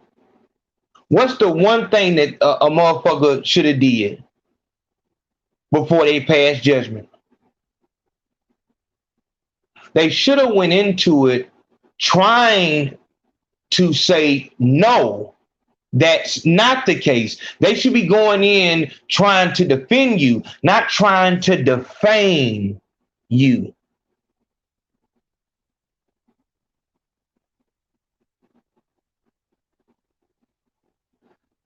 They should go in it trying to defend all that stuff you've done. Everything that you've done for creators and all these people. As soon as they got a hot take, them motherfuckers pushed it through and then they hide behind, oh, I didn't know. But if they were in that position, they would want a motherfucker to say, hold on. Play the rest of the clip. Why are you just playing this one little piece? Why are you only playing this one little piece?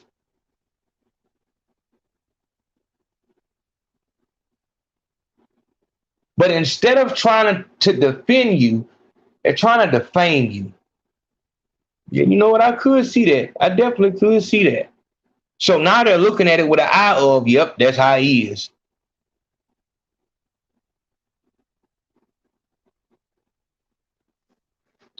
Joe, you've been in homes with thoughts and all type of shit, and you know the shit that happens behind closed doors. You know how things get provoked. For you to get on this goddamn show and to pat this fucking, the granddaughter, the great-great-granddaughter of the woman who got Emmett Till killed.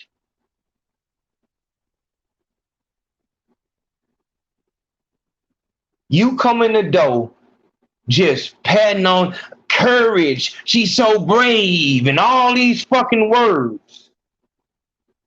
You didn't see when she was on the ground, she smiled, and that's when he responded. You think it's funny?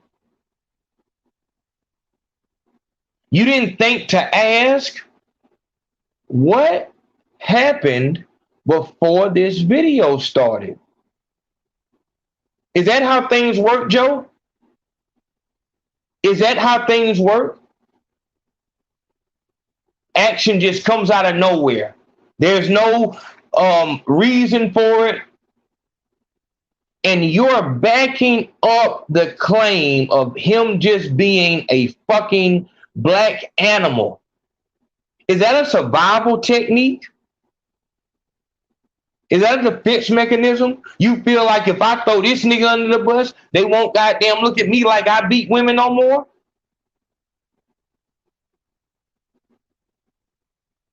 Such a sad day.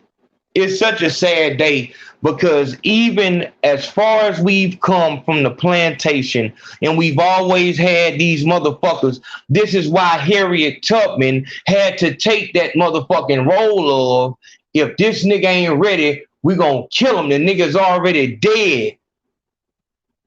He's already dead. Any weakness, nigga, you don't see how fucked up this shit is?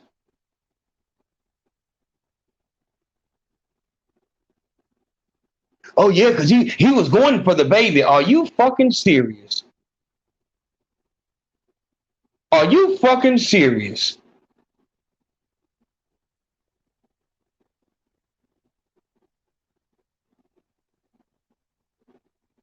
In front of these goddamn white boys. These white boys up in this motherfucker.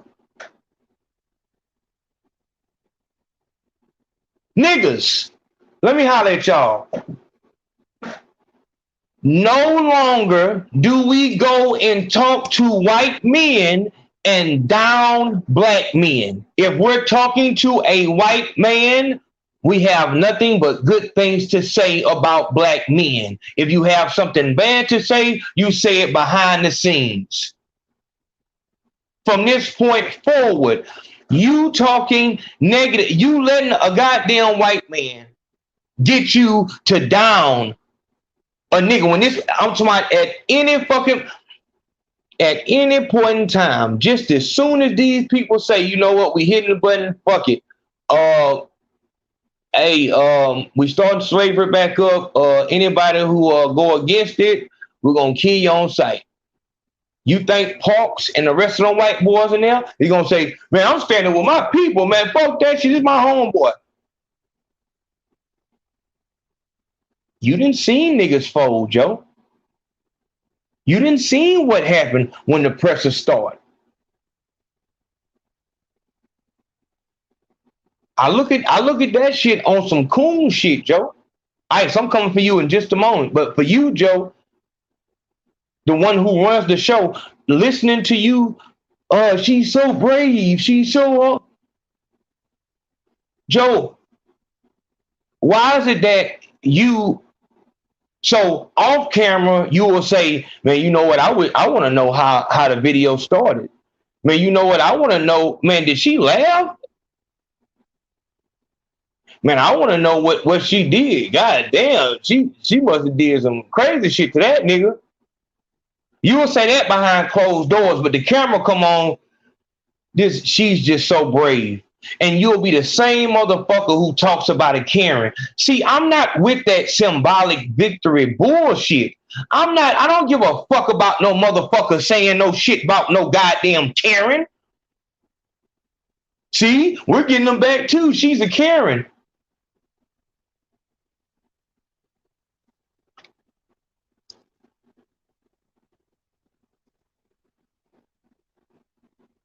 You're saying that you calling her a Karen and her being maybe somewhat humiliated on camera is the same as innocent black men being killed on camera. Black women being beat by white men on camera, Arab men on camera.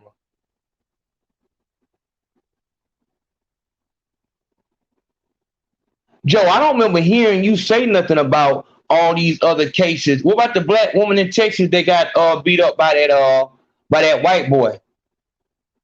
Before you say something about that, you asking questions. I wonder what she did to him.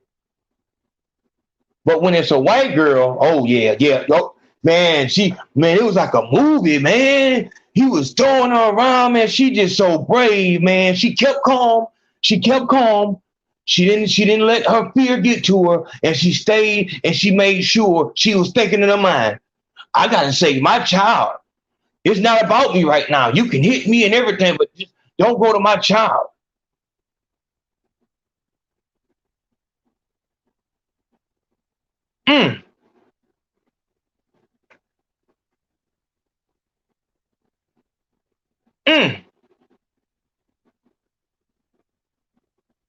Courage. Brave.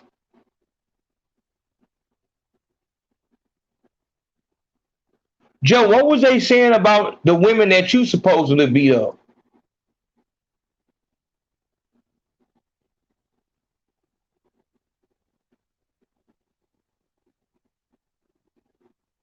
Joe, what did they say about the women that you supposedly beat up? They called them survivors, didn't they? But you saw it for what it was. It was different than what we thought it was, wasn't it, Joe? And you thought it was bullshit when motherfucker was talking about you being an abuser and shit like that, especially when it was black men. Didn't you?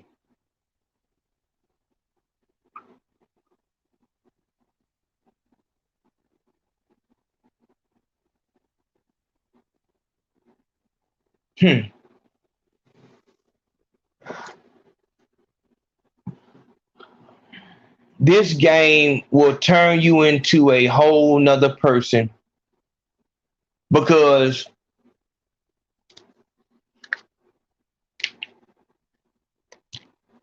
you don't want to go back to being broke. You can't risk it. You can't risk it. I can't lose nothing here. So let's just go the safe route. And what's the safe route, Joe? What's the safe route, Joe? When in doubt, blame a black man, right? When in doubt, throw the black man under the bus. If you don't know what, nothing else will work.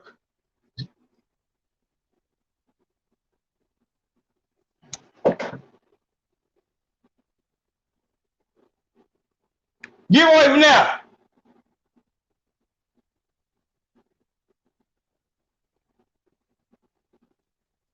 When in doubt, throw the black man under the bus.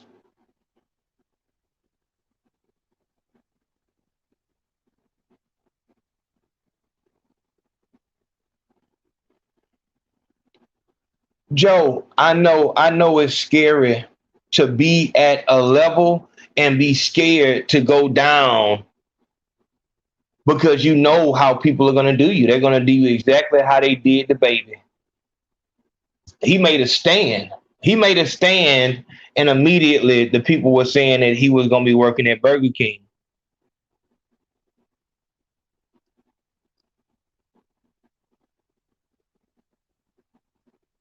But this don't.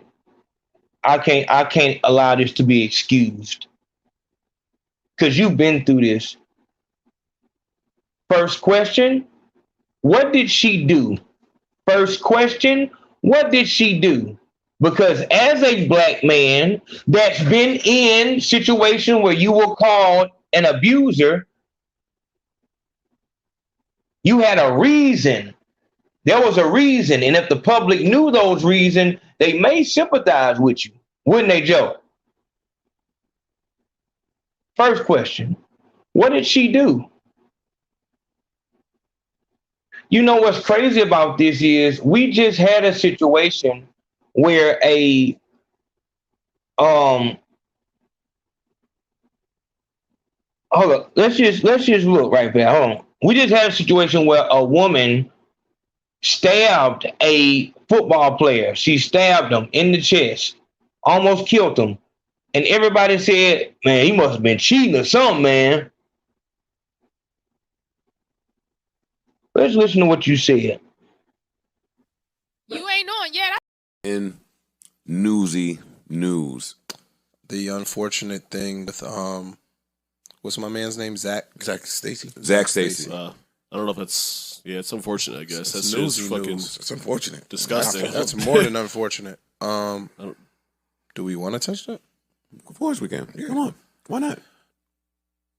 To see him throw that. Well, they girl, don't know what you're touching. You can't just touch on something and we don't know. See him throw the So girl. a video came out of Zack Video Stacy came out. throwing There we his go. girlfriend or wife or whatever Punching into on a her. TV. Domestic violence. Throwing her across the room. Not just domestic. No, brutal domestic violence. Yeah. And I don't think that's unfortunate. I think that's disgusting. Really, really, really, really horrific domestic violence. And she came out. This is the mother of his child.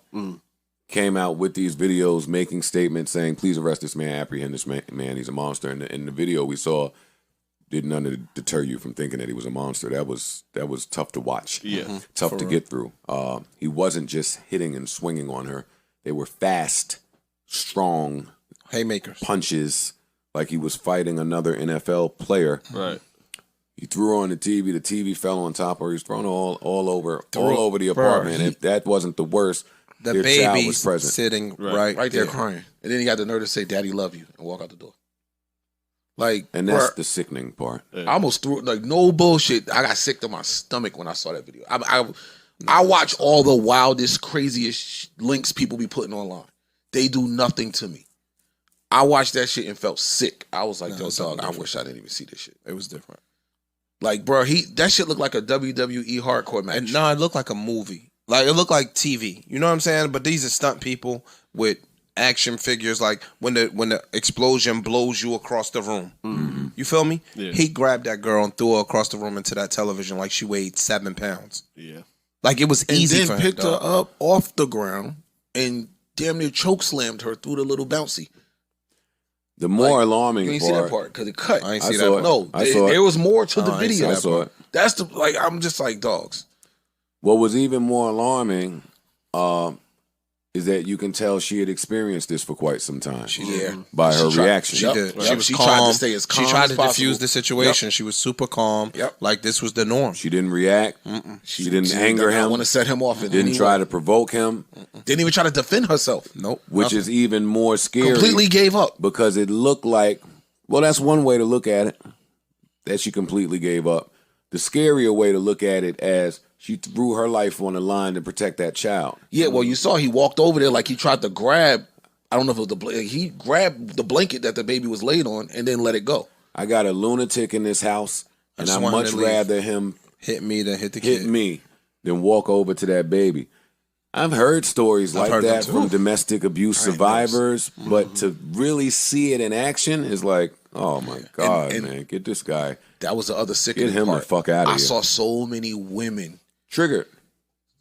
Not even just triggered, but were like, yeah, I've been through that. No, it was this is exactly. I've been through that. Yeah.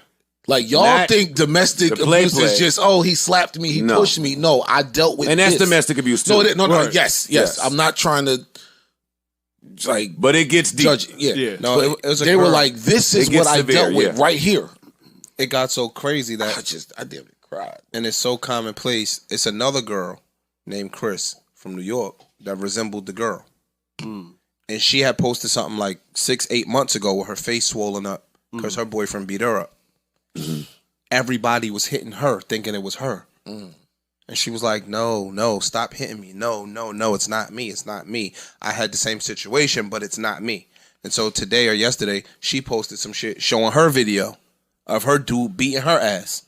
And dog, he ain't throw her around the same way, but he was punching her like a man, dog. And her face was swollen. So when you see all of these women like, yeah, I got it worse than that. Like, oh yeah, that was normal for me. That shit is sickening, B. Word. Like that's commonplace. Those cameras set up in there. Yeah, because now she would have had to beat those charges. Well, she might have had the cameras set up because of this monster. Because it's the norm. Because it's the norm. From what I read was he was set off because she attempted to file a restraining order against him. I don't care why he was. But I'm just saying, this is her protecting herself. He said something different. He said she stole $500,000, and I don't care if she did. I don't care if she did. I don't care what she did. I don't care what she did. There's nothing that he can say that justifies that. That does anything to change the optics for me. Now, I'm trying to like defend it. I hate to be the guy. He's a monster and needs to be off the street. He's a danger to himself, his family, his child or children. Like, he is a danger. But that definitely looked like a CTE thing. Nah, I'm not doing that. I'm not going to bail him out with that either. I'm going to say this. And that right there is the problem with America. Why? No, he's... Why the CTE don't ever be a dude beating up a dude? It does. It does. That's ignorant to say. It does. Why? I don't know. I've never seen it. Because we just might have never seen it. I'm not saying yay or nay. We do know what I'm going to say is this. Some of these things and that these new cases are coming out or new studies about this, and there's no way to really check until after you die. I'm not trying to shoot him no bail. I'm just saying what my blind brain said, my blind eye said looking at that. When he said that, told that baby, I love you after that performance. I was going to say he's mentally off. Something is off in his head. Now, if you abuse a woman, that's probably true, period. By default, that you probably have something off in you mentally, maybe. I'm not going to argue it. But CTE, nobody cares that this guy maybe... I mean, maybe, but the degree... has something off in his brain from banging his head against other men for his entire life. It's possible. That don't change nothing for me. Yeah. I'm just adding some... but I'm not trying to change nothing. No, I get what you're saying. Let's still vilify him and hold him accountable. This is just a new fact, maybe. Could be. It may be, yeah. It's not to sway thought. I agree. I get it's not to add compassion for him after that monstrous video we saw. Unfortunately, it's just we can't another prove fact. Okay. Like you said, unfortunately, we can't prove it because they can't examine the brain and diagnose CTE until after you're dead. So that's a moot point. Like that does nothing. It says you, but when I watch them videos, and clearly after the Will Smith movie, more attention was paid to this. But when I see these videos of some of these ginormous athletes and the women that take a risk, nurturing them, loving them, investing and devoting their lives to them, who am I to say that our conversation about CTE wouldn't raise awareness for a woman that's dating a football high school player? Okay, fair enough. Yeah. You saying what is the change? I'm with you with that. But let's not run away from conversation. We don't know who it might help. Right. You're absolutely right. It may not help him or them. It may help women. You're absolutely right. But if I women stand that corrected. are attracted to men who play these dangerous games with their bodies And their brains. it's just their brains, yeah, and their correct. brain. It's just something else to keep in mind You're right. versus, hey, I want to go to the game. Hey, they might win the Super Bowl. Like, it's just something else to think about. Right. No. That's it. I'm out because I don't want people to think that I'm trying to defend this nigga. I'm not. Right. And I'm sure that I'm there's, not- for every case of someone that, a violent man in this situation, there's probably several hundred, several thousand NFL running backs who are great guys that take care of their women and don't do that shit. So I don't know if it's a CTE thing or he's just a violent person or both or Fam. whatever. I didn't see. Well, in America, the He's same action mentally- is going to take place either way. Whether you got CTE and you fucked in the head or you just a fucked up individual, the same action, you're going to be Fair. locked in a room somewhere by yourself. So we don't need to figure it out. Because if we you don't white. really do much rehabilitation. Not if you white. They just. Well, he's not white. I know. So he gone. But He's out of here. And rightfully so. No, dog. But you Yeah, can and he should be see out of here. a level. 100% should. You know what's funny? I heard people shitting on him. Like, Zack Stacy, who the fuck is he? You never heard of him? I remember that name. remember that. Yeah, I remember. I remember that one of my draft. fantasy teams. I remember. He had a little college career. He wasn't bad. He wasn't really shit in the league, but He was decent. He He was was all all right. right. Fantasy leagues. He was all right. So He wasn't no bum. What I'm saying is, you can see and hear some level of mental something in him. And Shorty's been going through this for a long time because she maintained her level of composure and just docile. Like, I just want him to leave. You know what I mean? Like, my goal. didn't even raise is- her voice. Nah, Like, nothing. to say. She's No, seen him. I'm not saying that. Yeah. Like She's seen it before. She been there before.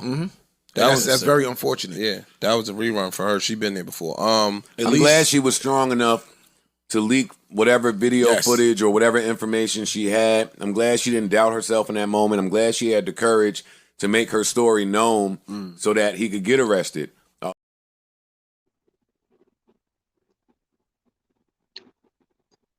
Katrina, call the phone.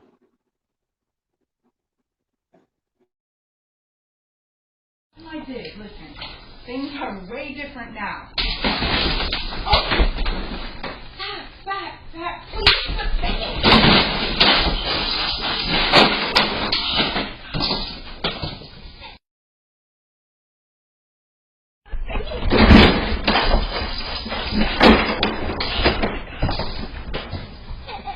Listen, it You think that was okay?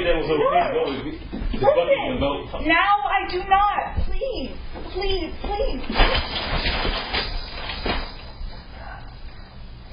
You thought that was okay? And then you're gonna ruin relationships and talking about I'm destructive? Listen. Fucking bitch. God, please. I love you, Coops. Oh my God.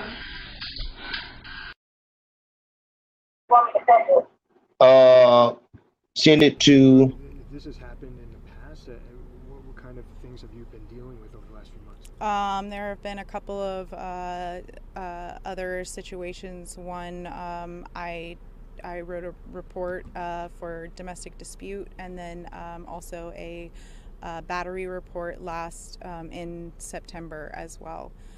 That still has yet to be picked up by the state attorney. So, and this one as well is, yet to be picked up by the state attorney. How does that make you feel?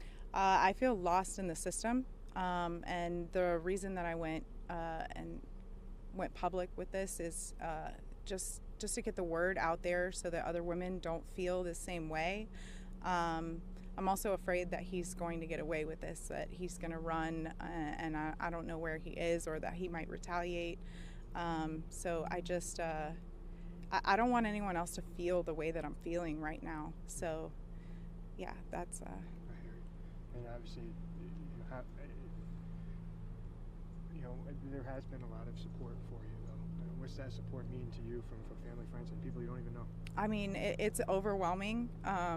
Definitely overwhelming, and I really appreciate all the support that my family and I have gotten. There's been people that have offered for me to stay with them that I don't even know. I've never had this kind of outreach before, but it's a nice part of social media to see that, like in the community come together, and I really do appreciate that.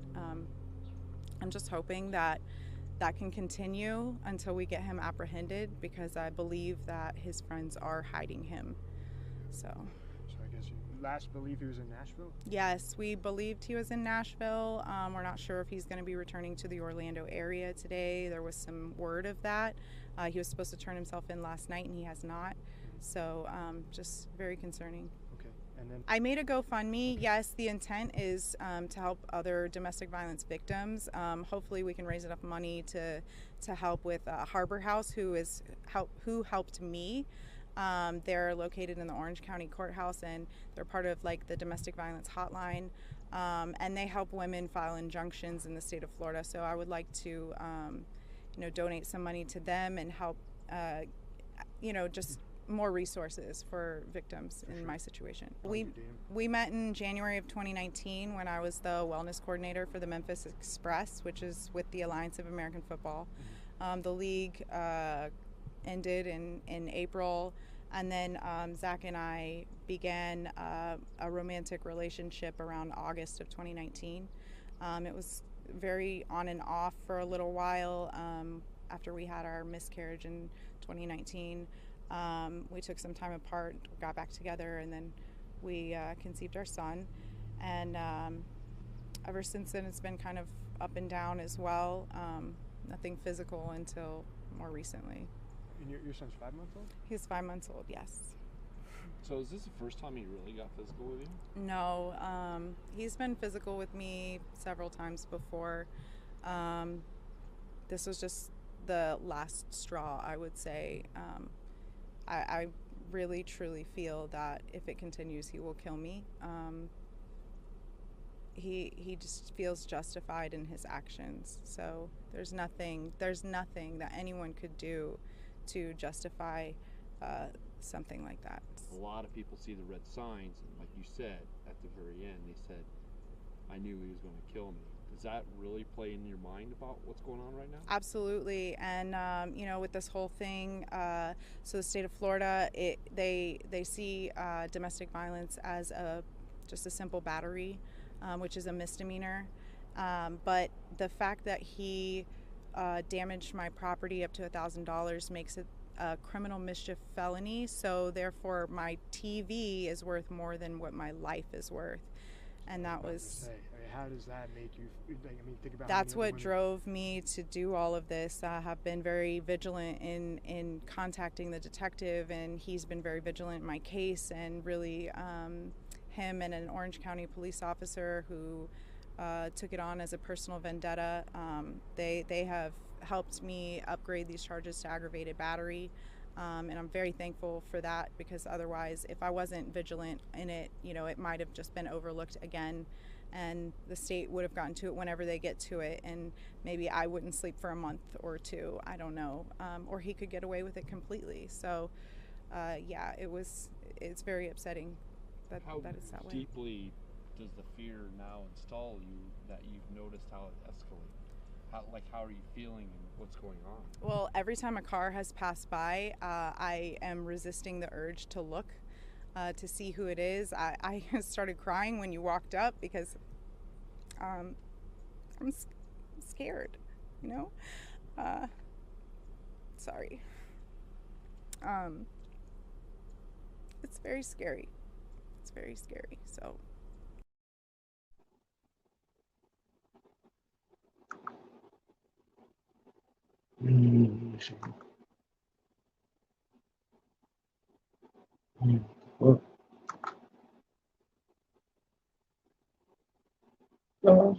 What the fuck?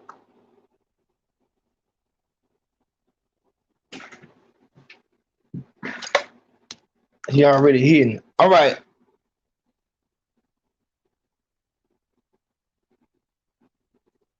Let me move that. Lost in time.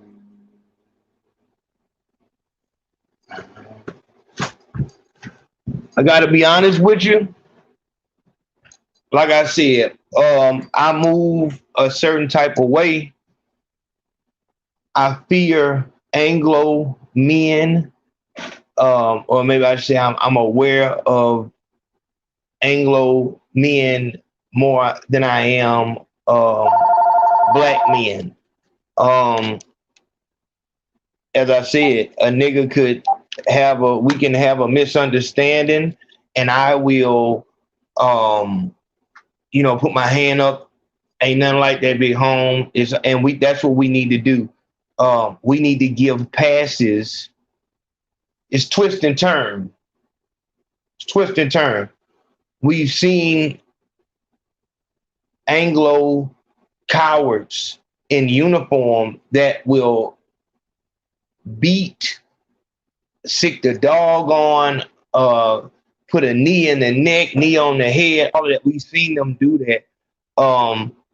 Man, what you doing all that for, man? Man, I'm finna shoot y'all. That's how we come with them. But then when it comes to us, there is no misunderstanding. There is no talking, no talk. And we can say it's whatever you say it's for, it proves that our lives don't mean anything. It doesn't mean nothing. That's what we show. That's what we show.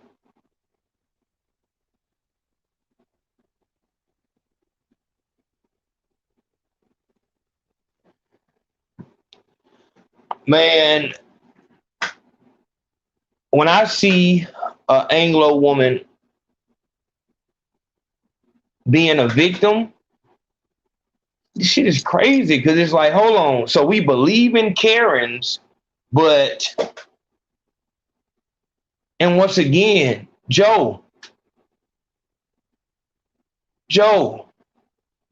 if you wanted to jump on this type of shit,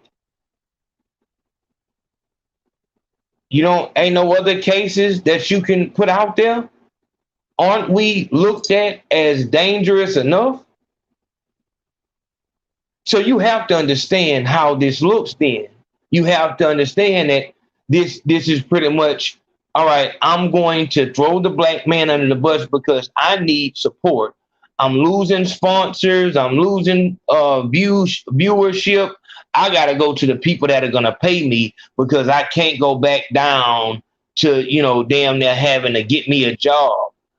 And these are real things. I talk about Edward Snowden. Edward Snowden said it took him 3 years to release those NSA programs, Stellar Wind, because he knew he would lose everything. It would help the people, but he would lose everything. And so many times, that's what it comes down to. That's what it comes down to. So many times, you can look out for people and suffer, or you can join in and get paid. You're not the only one who does it. But your homeboy Ice is the one who brought down this whole situation. What he did, that shit really made it a problem. We're about to watch him say it in just a moment. I appreciate everybody who's showing love. PayPal, Cash App. Y'all know we still pushing. We're still doing a long telethon, you know what I'm saying, and bringing in all the donations and stuff like that as we get prepared for this trip. So I appreciate all the love and support. Big Facts Podcast. Who we got on the line? Hey, it's cool. I call it all the time. I know it's like the men's movement and all that good stuff. I was just calling in. I've been watching for like the last 45 minutes. And have you ever watched Chad Wheeler, Seattle Seahawks lineman? Say again now? Chad Wheeler. So pretty much, he was a football player for the Seattle Seahawks. Okay. He was married. He had a black girlfriend. This happened early this year. And he beat her half to death. He beat her so bad that he was like, he pretty much, after he beat her, she was surprised she was alive. And it was the same situation as him, but it was a lot worse. And it wasn't covered as bad. And I find they use these stories to make. Woo! You said your name Coop? Yeah, I called in. I'm on the Patreon. Man, shout out to this nigga Coop. This nigga just said what need to be said. This is what I'm talking about when I say that we hold a lot of power, and we're going to find out just how much in a moment when we take this flight. But this is my fucking team, my nigga. This is my team. Did you hear what he just said? He's exactly right. There was a Seahawks player. There was a big ass white Seahawks player. This motherfucker with his bare hands went UFC on his old lady. She was in the wrong. Just like Zach. She was in the wrong because she was behind enemy lines. She didn't believe shit stank. A lot of you niggas gonna have to find out the same thing. You thinking, oh no, she's different, man. We'll do it. We'll do it. Joe, I'm not sure, so correct me if you have. Joe, did you speak on that? He did. I've been looking into it. He did. There it is. Like nobody, like no other podcast was covering it. Like he beat the girl so bad, man. It was crazy. Like she was pretty much dead. Like the dude after he beat her. I remember. And she had her face was fucked up. Joe, Ice. I don't have nothing against Rory or Parks or any of those other Anglo men you have with you, because that's what they're supposed to do. You have an Anglo man over there telling you what you're going to talk about. You don't find it funny? You don't find it funny? Joe, Ice, for all the problems that y'all have with this situation, why don't I feel the same energy from that case?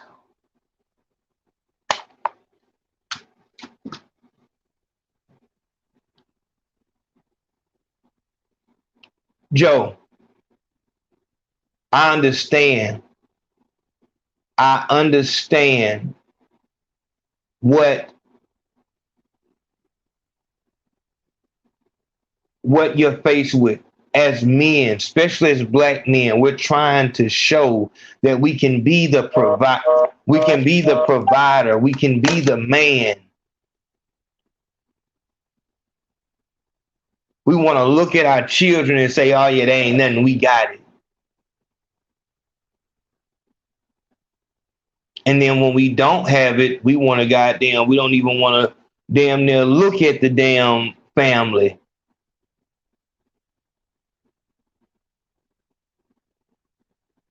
But Joe, this is real life. This is real life.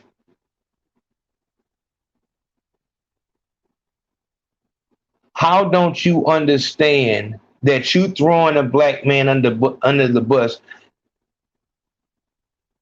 that devalues you also? What What haven't we learned? The whole world looks at us as one, as Tariq Nasheed said, one big nigga, one big nigga. All of us are the same. No matter if you got tattoos, bandanas, no tattoos, you're an animal. You have no control of yourself. You're a hyper predator. This is why when we went live Saturday, and you have to go see that episode on Conversation with Me if you haven't seen it yet. We had a guy call in and say that it is a black man's nature. This event was a black man's nature. He was new to being on camera, obviously nervous. So I understood it. He misspoke, but those type of sentences cannot be put together. Those type of phrases cannot be put together.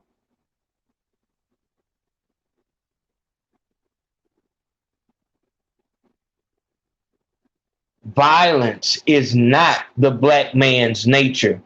As much as they've tried to turn us to mindless, sociopath, pedophile monsters, with all the dope you didn't pump into us, all the poison you didn't put on us, all the systemic building, redlining projects, you do everything you can to make more violence, more violence. You push every negative, if a nigga's talking about killing a nigga, it's all good. If he spoke about killing a police officer or even killing a white man, y'all would make sure that you manipulated the numbers to make it look like, see, that didn't perform that well. Artists in the game, please understand that the boss at YouTube is a demon from this gangster rap Operation Black Destroyer. He controls what you do by making you believe when you talk about killing niggas, it's all good. But when you talk about, people don't want to hear that, man. You know, it's just not travel. I love the song. I love it. I fucking love it. It just doesn't seem like it's traveling that well. Funk Flex. Funk Flex. See, back in my day, I'm 33 years old. Back in my day, we had a saying. The saying was, we go together, we leave together.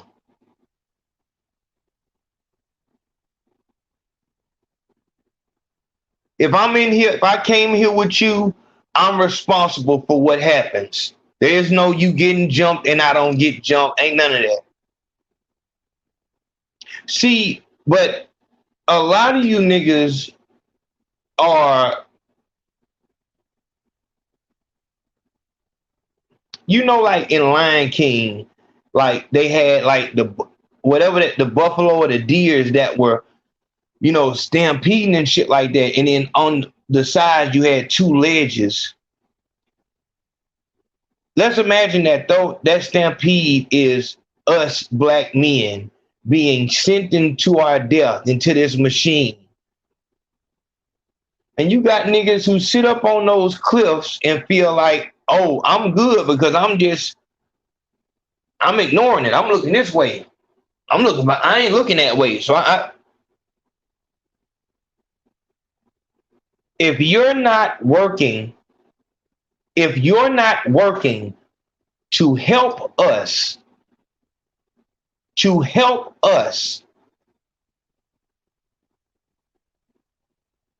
then you're out. That's it. That's all. Anybody who acts like they can't see what's going on,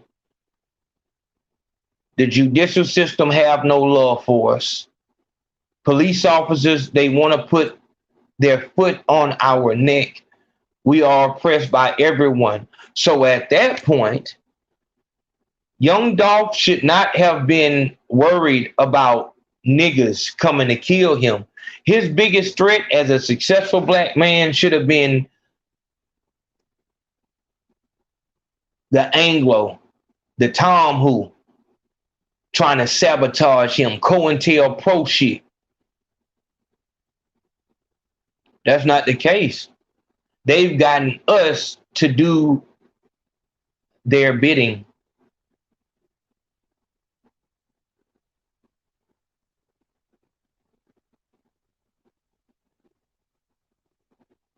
If you don't give a fuck, if you don't give a fuck about it, then don't give a fuck about it. Don't post LeBron James.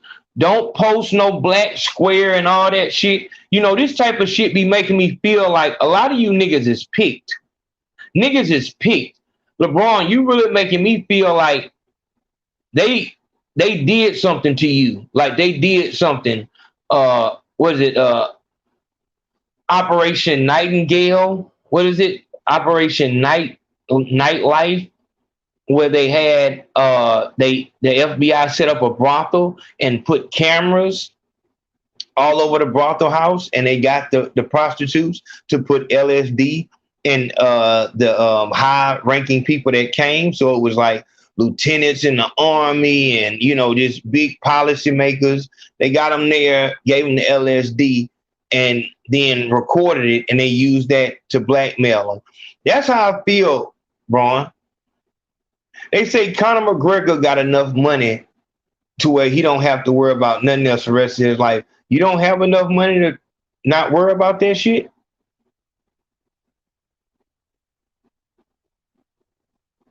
You can do all of this jockeying for position. When you want AD to come to the Lakers, you made it happen. You want Russell Westbrook, you can get anything you want. That much power. But when Breonna Taylor was killed, you wore a t-shirt. LeBron, I'm starting to feel like you are the controlled opposition. When we locked up, me and D, we will see a dude come in, and I'll go up to the dude and tell him, hey man, it's dangerous up here, man. You need to, you know what I'm saying, make sure everything good. You good, bro? You don't need nothing, whatever. I mean, it's crazy up in here. And then Dia walk up, oh, this that nigga that killed my and start rocking on this, you know what I'm saying, put the fear of God in them. And then I say, man, nah, man, hold on, man. Nah, this he good, man. This is my people right here, man. He good, man. It's on me. He good. Man, you better hold that nigga, man. I'm telling you, as soon as I get a chance, man, I got him. This is my homeboy right here. So that we can have an end on him. That's what I'm feeling like y'all running. Because I don't see how you can speak about systemic racism and you care about that stuff. You post about it. You made speaks about it. You've talked about it. So that means that you're aware of it. So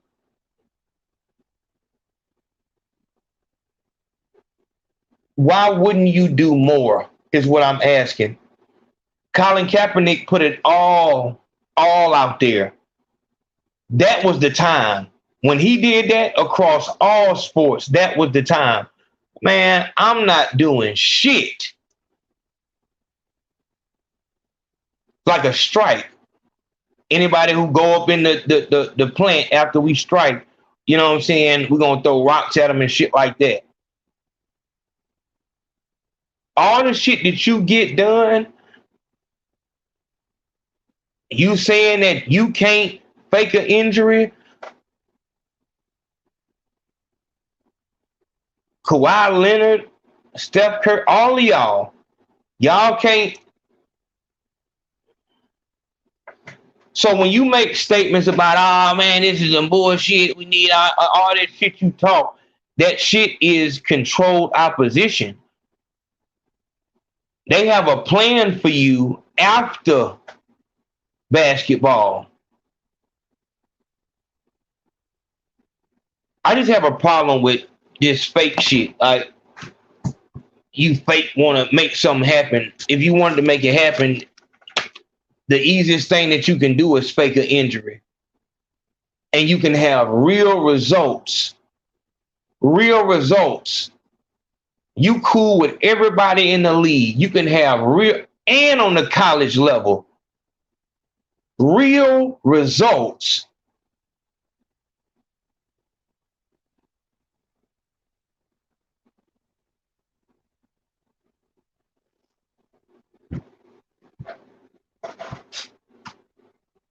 Here, on the Kanye interview, when you hear Larry Hoover's son saying, "Y'all have never seen my father outside of a jail cell. I'm 47 years old." That's crazy. But what else is happening in newsy news?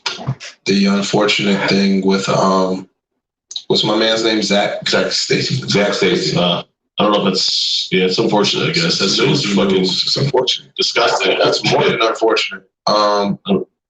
Do we want to touch that? Of course we can. Come on. Why not?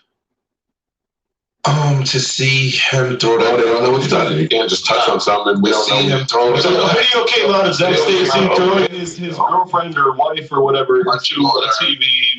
Domestic violence. Throwing her across the room. Not just domestic. No, brutal domestic violence. Yeah. And I don't think that's unfortunate. I think it's disgusting. Really, really, really, really horrific domestic violence.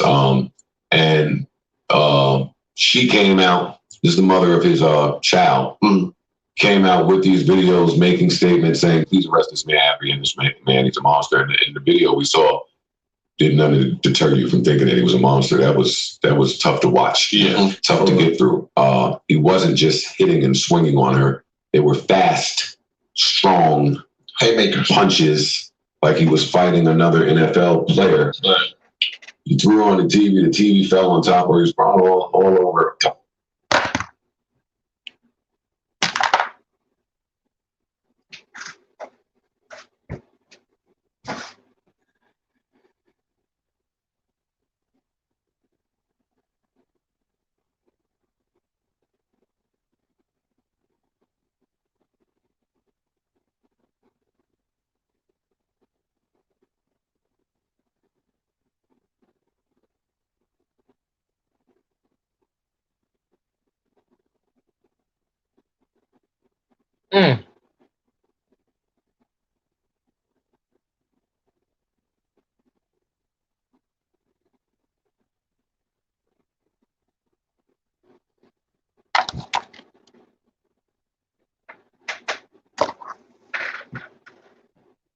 All over the apartment. That wasn't the worst.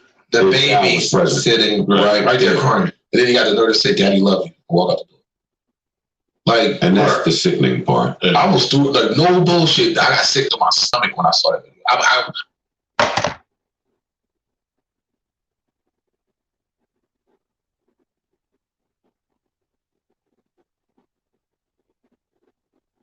All these niggas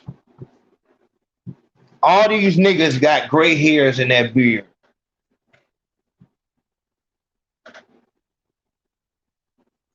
This nigga right here is the street analyst. He's the street dude.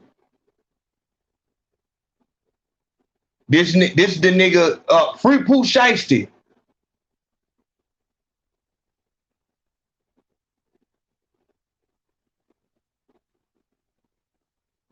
Ice, let me go ahead and have this conversation.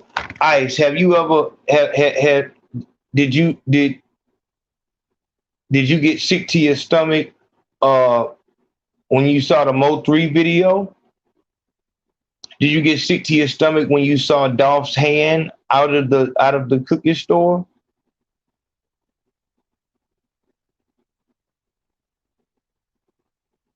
When you watch World Star and you see niggas get ran down on, does your stomach get sick then?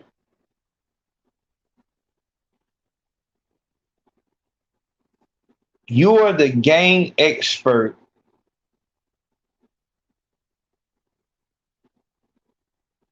hip hop gang person, you're supposed to be the rough edge. All the gangster shit that we didn't see, the nerds see it. Yeah, when you saw Lil Reese last time they got him, and he was all his body was, you know what I'm saying, convulsing and shit like that. Did your stomach get upset then, Ice?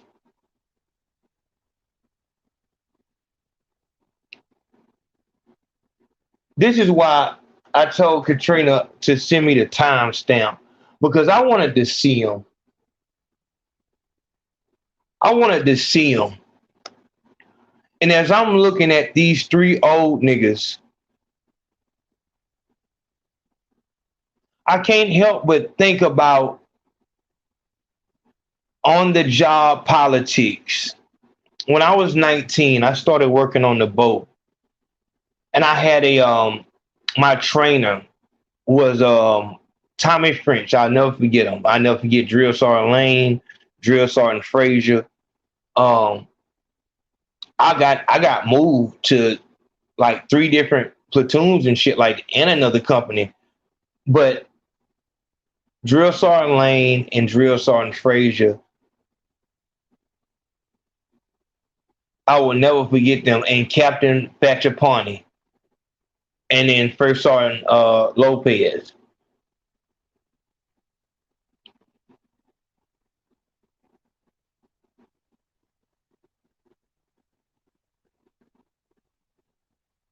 When I was on the boat, Tommy French was a old nigga.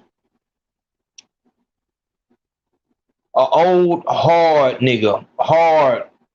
You know what I'm saying? Like, you know, just whatever you imagine that a hard, you know, father figure would be. You ain't do that right. Do that. You know what I'm saying? Just a hard man.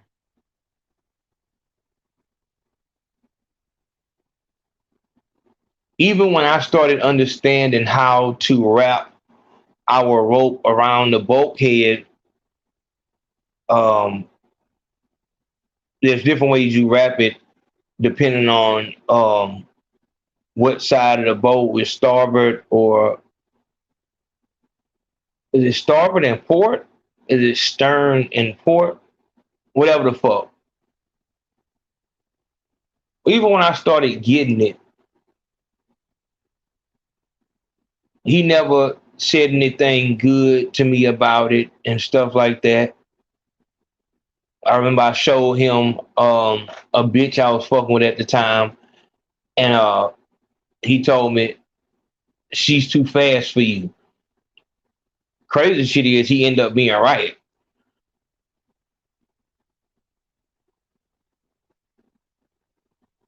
But I remember when we went into dock, we got back to Chickasaw, the port, and the captains were switching out.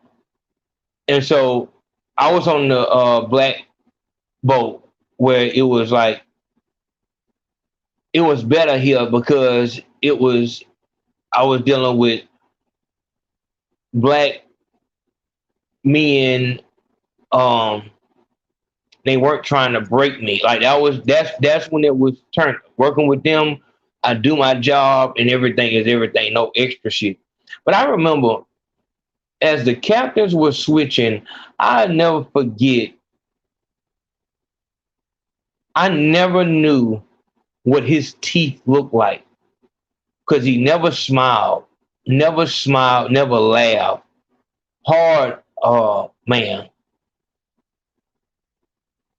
When that white skinny captain came on the boat, the way he smiled and accommodated that man, I compare it to, if you go to the Patreon, I have a video on Charleston White and how you'll see this a lot on Vlad. You'll see guys that are hardened and stuff like that. They get around Vlad and then they showing all their teeth. All their teeth. Get to a black platform and it's just totally gangsta, ain't nothing funny, fuck nigga. Air that bitch out. But you go on Vlad and no jumper, then it's time to roll one and laugh. And this white captain, this white pedophile looking captain came onto the boat with his bag because we would be out there. I think it was 21 days out, 7 days in, 27 or 21 days, 21 days and 7. That white man got on the boat. Tommy, I was new. He made me rig up a whole 8-barge tow by myself. You gotta do a crank at each, and you gotta double fucking rig them bitches. Like, I almost caught heat stroke out there because I was trying to do it, show how hard I could work and stuff like that. No smile, no help. This white man was getting on the boat, and Tommy did everything but start doing the goddamn jig for him. You know what I'm saying? Like putting his head. You know what I'm saying? Like, let me help you. Let me help your boss, huh? You would think that he was bringing them some dope or something like that. This white man didn't crack no smile. White man didn't speak.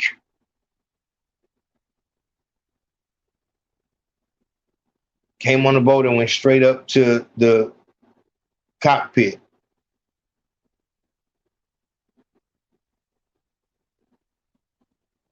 That was the first time I really identified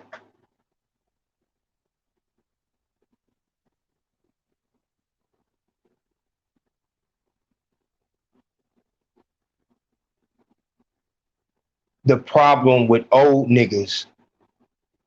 A lot of old niggas have learned their lesson and they know. I don't give a fuck about you niggas. You niggas ain't worth a motherfucking thing. Nigga, I'm trying to get next to this white man. This how I'ma live. And the older a nigga get, you know, the friends die and stuff like that. So guess you don't got nobody to impress. But after that, I started watching old black men. I would love to see them come in contact, because you would think that the old black men will be the ones who have the most vigor and fire in them about racism and stuff like that. Not the case. Not the case. It seemed as if they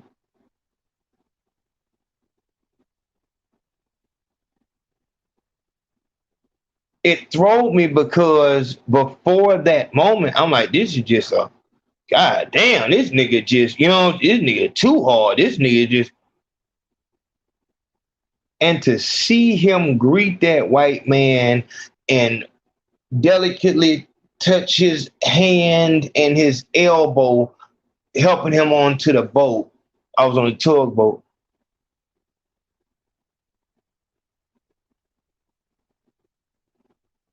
You old niggas, man.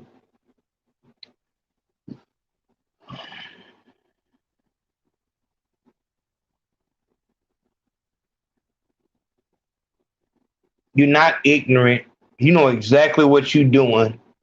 You know exactly what you're doing. You got sick to your stomach, my nigga.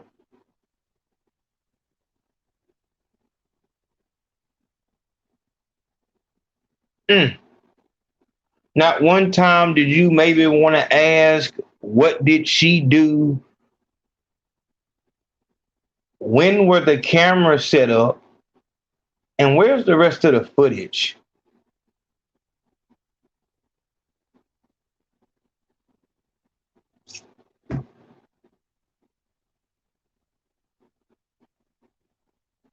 Man, it's sad out here, dog. It's really sad.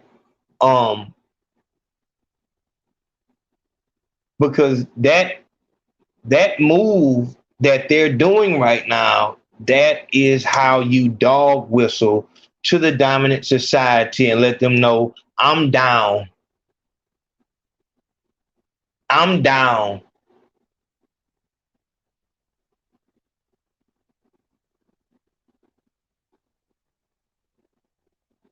I don't have no complex with downing. I don't give a fuck if I did just say Black Lives Matter. I don't fuck all that. When it comes to a white woman, I'm coming and I'm going to be there and I'm going to make sure that a nigga know his place.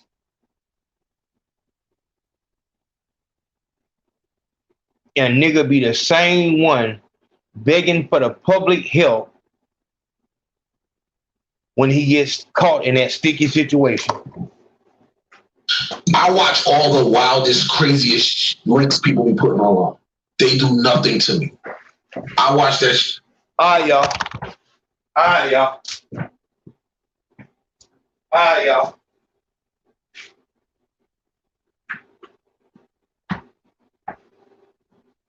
All right, y'all.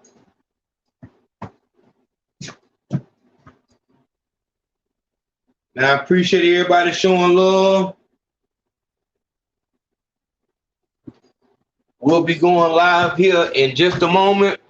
Yeah, we're not doing this no more. Right there, if there's any question on the table, you have your answer right there.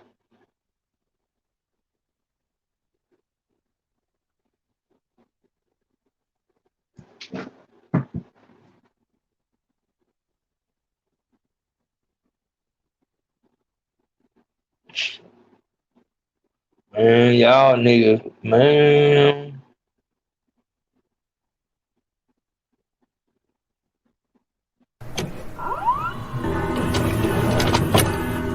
Woo!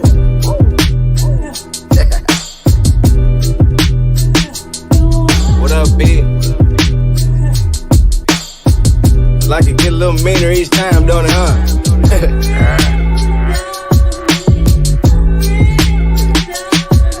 Real spit.